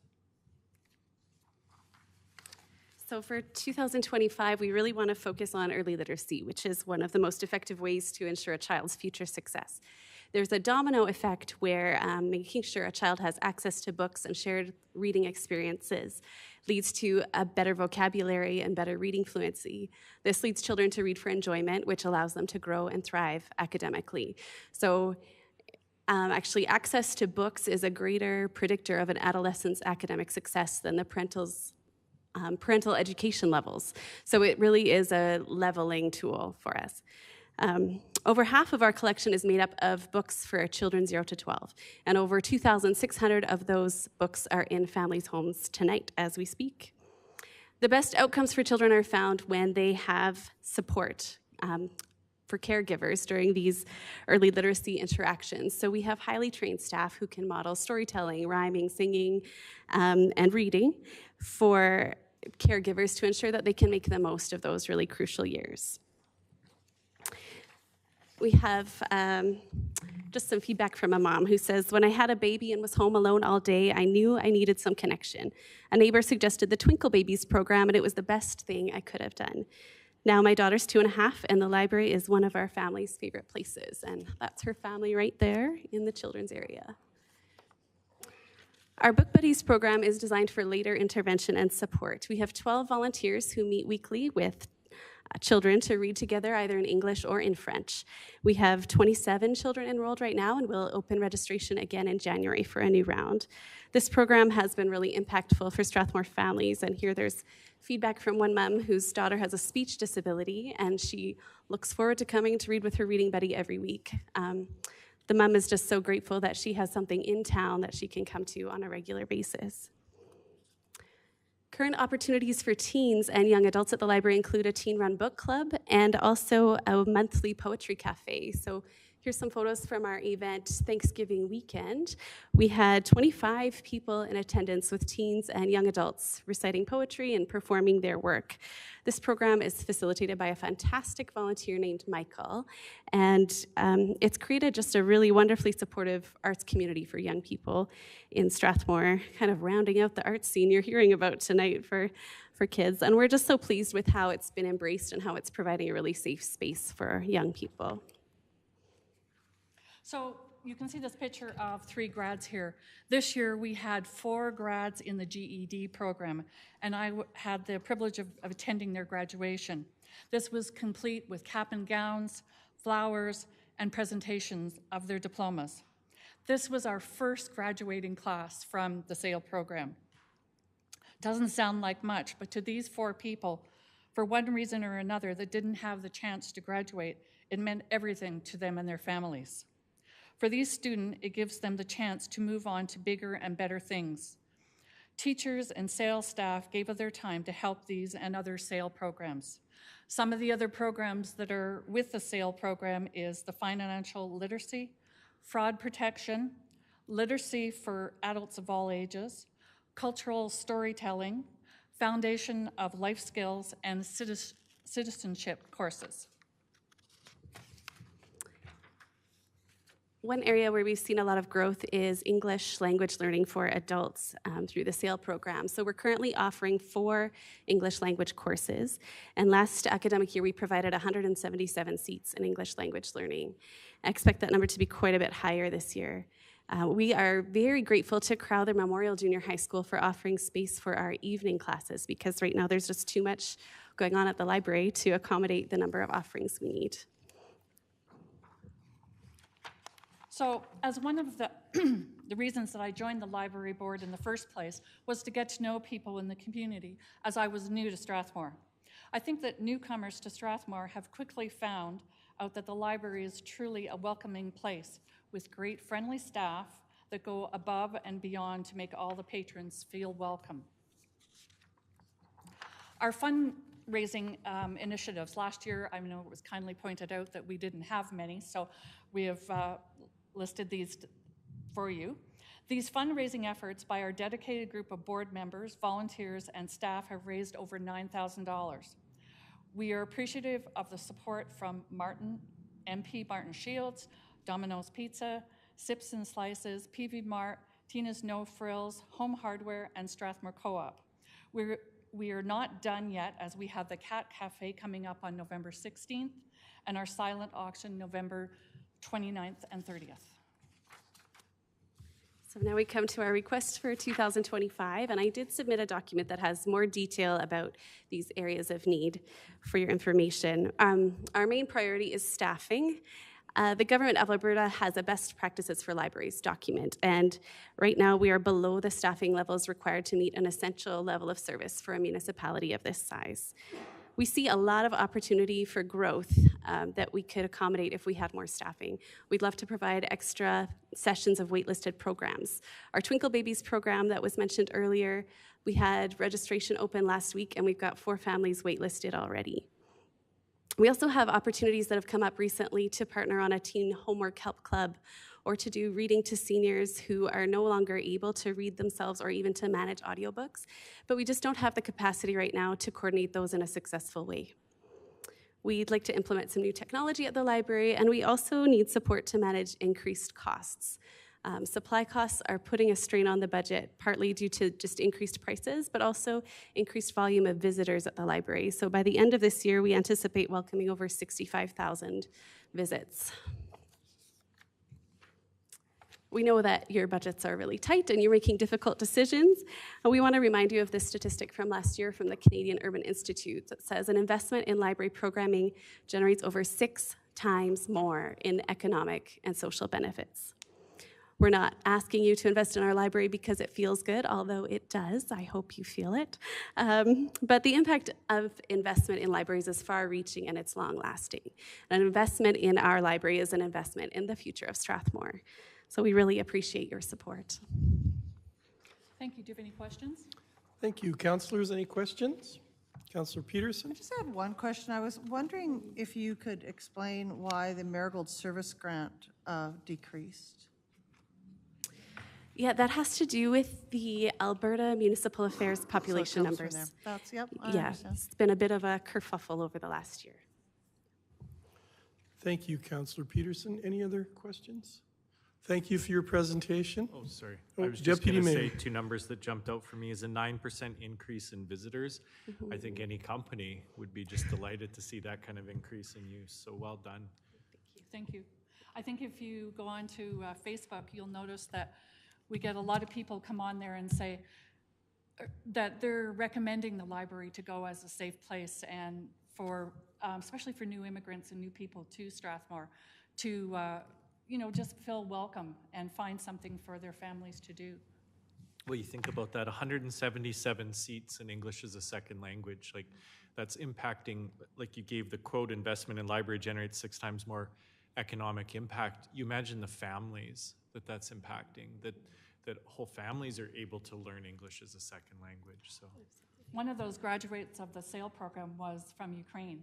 And so he not only had to reestablish himself here in Canada, but get to learn a new language and go through Fitch's High School. So it was an amazing feat for him. And I wish you could have seen his family. He was so excited. Yeah, it's really hard to sort of mentally generate what economic impact you're giving back. I think Councillor Peterson calls it value added. You're talking about graduates, you're talking about training people through SAIL and English as a second language, through literacy programs and a poetry jam night. So it's really hard to even mentally just add up what that would all add up. Those are all different separate buckets that were being offered. So, and that's all in one library. Okay, thank you. Thank you very much. Jonathan? Thank you, Your Worship. The next presenter we have is Dirk Degagne from Community Mediation Calgary Society.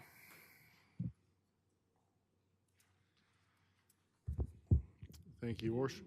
Councillors, staff. CMCS has been around for 30 years. Community Mediation Greater Area of Calgary Society was a little verbose, and it was started essentially in Calgary. Recently, we've been looking at expanding into helping the larger area as there is a great need to be filled. CMCS helps in 3 different ways. The first way is to provide experience. Of course, we all know the adage, you need experience to get a job. How do you get the experience without the job? CMCS answers that for mediators. It provides a way for new mediators to gain experience working with senior mediators, providing mediations for free to community members in need. And this is in partnership with Adria and works towards at least one of the certifications, QMed. Now, I'm not a mediator, I'm an accountant, but I am working with somebody else's non-numbers here. So I'll tell you about the second way that CMCS helps. It provides free community mediations. Those volunteer mediators getting experience are helping members in the community. People fighting over fences, garages, trees, dogs, working 40, 50, 60 hours a day, tired, and not knowing how to communicate with one another, how to hear, how to be heard. Now, we all know bylaw is there, RCMP, City Police, 311. These are all resources that get utilized and many times are told there's nothing we can do. Then people are looking at escalating into conflict, potentially violence, escalating into the legal system, bringing in lawyers, very expensive. So by providing free mediations, CMCS enables parties to come to a table and have facilitated conversations and alternate alternate dispute resolution. Now, it's not always effective, but it's effective a large amount of the time, and at least it helps people feel heard. And the third case, or at least one of the three areas in which we help people, are providing something called conflict-assisted, I apologize, I'm going to screw up the name because I'm nervous, but CAMS, conflict-assisted management, or conflict assistance meetings. And this is where our mediators will work one-on-one with a party who cannot bring the alternate member to the party. They're not interested or are unwilling to participate in this alternative process. And at least one of the members who wants to do better, wants to communicate better, be understood better, has the opportunity to learn and develop those skills. And those skills will help them with that particular conflict and all other conflicts and difficult conversations in their life. And so we are looking at expanding into being more active in areas around Calgary, or around the greater Calgary area. My partner and I live in Strathmore. She's a mediator and is the president at the moment, which causes some fun in board meetings because obviously. And of course, Strathmore is one of the areas where we are deeply invested in building peaceful communities. And so we are here before you asking for some assistance in funding our expanded program. This is something we've been working on for a while. Unfortunately, COVID interfered, and some changes in grant structures in the City of Calgary have also affected our normal funding structure. So thank you for listening to me. And I will say that since 2021, January, where we implemented some new tracking systems, we've had over 595 calls from 311, Animal Services, Calgary Bylaw, Calgary Housing, other community associations, condo boards, Calgary Police Services, Calgary Parking Authority, and several others, including Silvera for Seniors. Any questions? Thank you for your presentation. Questions from councilors? Deputy Mayor Wiley? Sure, I'll throw a hardball at you. So, but currently you're not active in Strathmore. So out of the 599 calls, you wouldn't have a sense of like what percentage of those would be in town?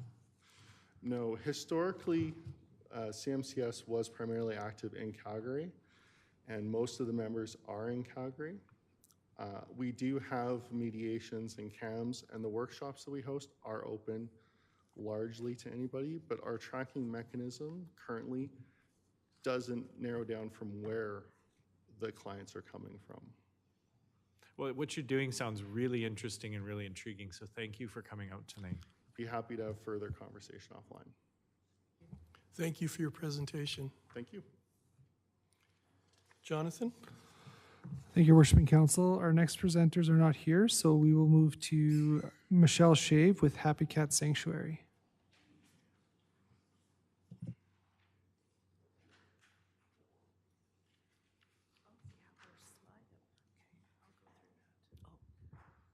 Good evening and welcome.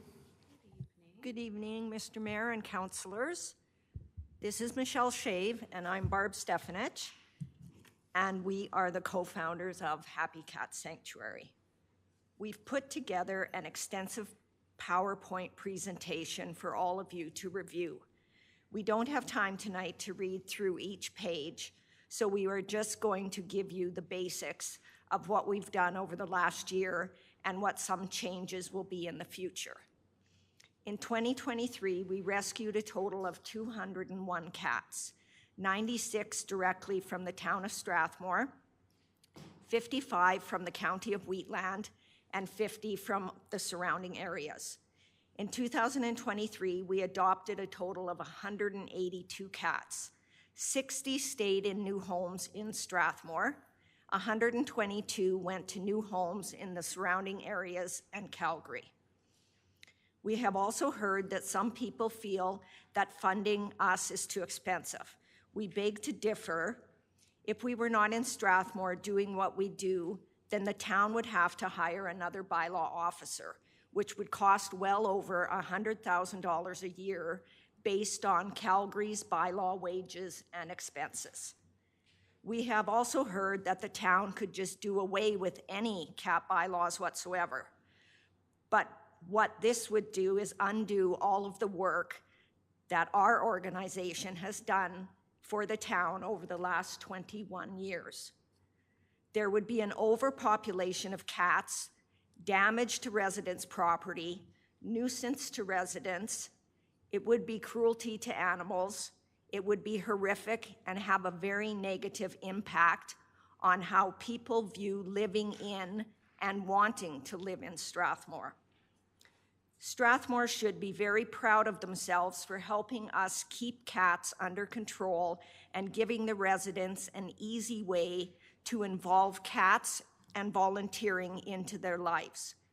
Our volunteers and foster homes put in about 300 hours a week to care for all the cats and our adoption center.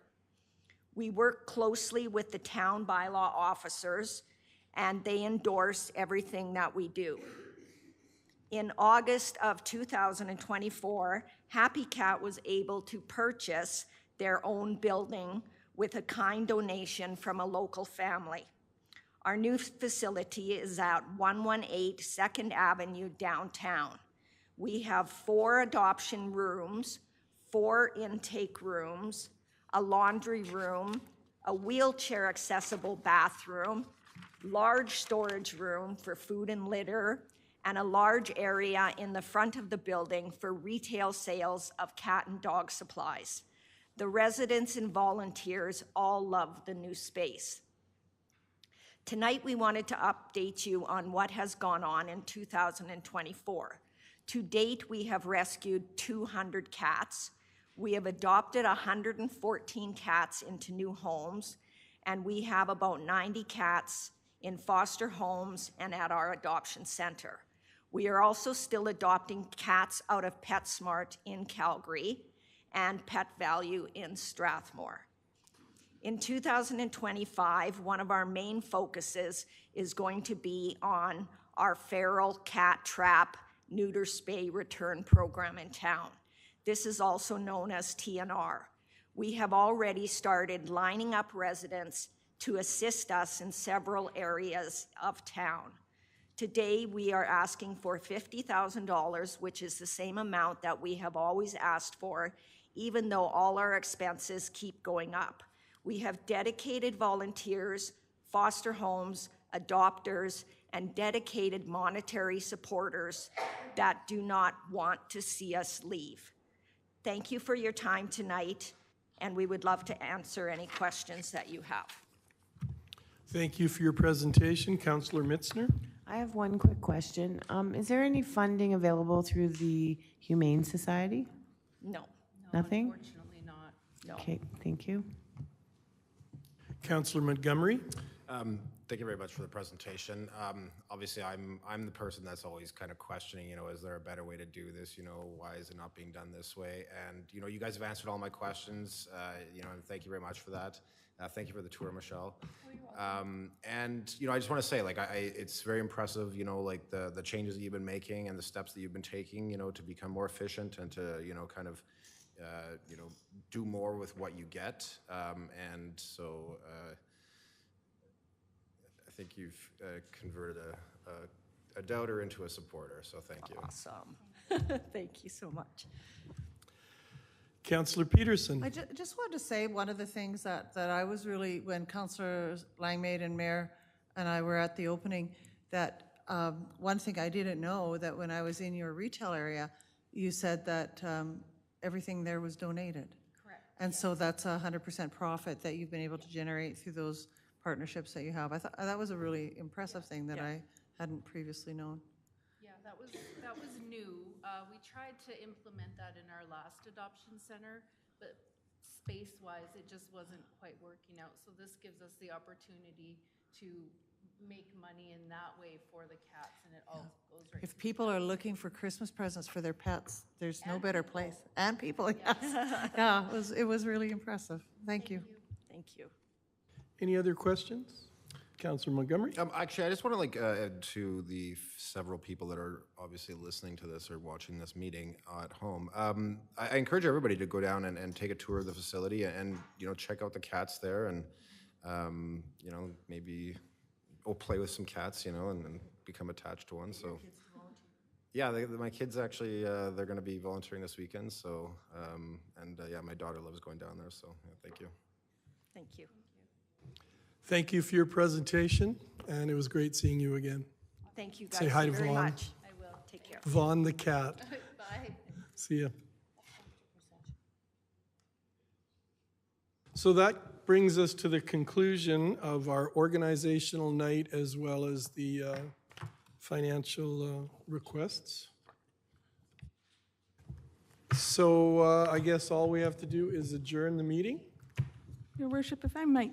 Councillor Langmaid. Thank you very much. I've been very quiet this evening, just recognizing how many groups were coming to us tonight, and I have a tendency to yap, for lack of a better term, but I just wanted, I know most of the people in the gallery have gone, but I just want to thank everyone for coming out tonight and for sharing all of the amazing things that you're doing within our community. It really is incredible, and one of the things that I hope comes tonight is that through this process, not only are you presenting to us, but you're connecting with one another, and you're connecting with new groups and new people, and finding new opportunities to partner and offer new things in the community, and to find new ways to work together. And that's just a wonderful thing. So I just wanted to say thank you to everyone for coming out, especially those that had to wait until 9 p.m. Because it's a little late and we're all a little tired. So thank you to everyone. This is just truly incredible. Thank you, Councillor Langmaid, and I will adjourn the meeting at 9:04.